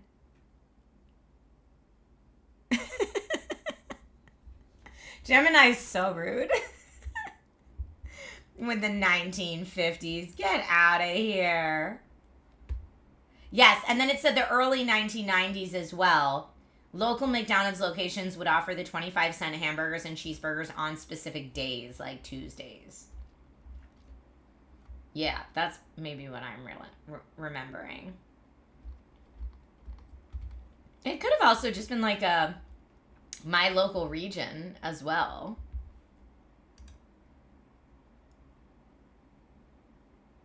Specific days of the week. Yep. Because, yeah, people would buy a ton of them and then freeze them. And then, like, especially college students, like, that would be your food all week.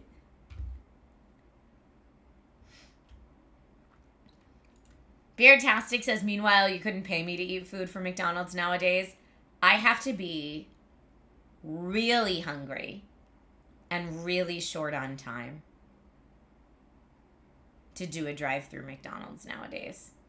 It's like once every 4 years. Once every 3 or 4 years, I'll drive through at McDonald's. But I can't do a whole combo. It makes me feel ill. So I'll usually get like a kid's meal.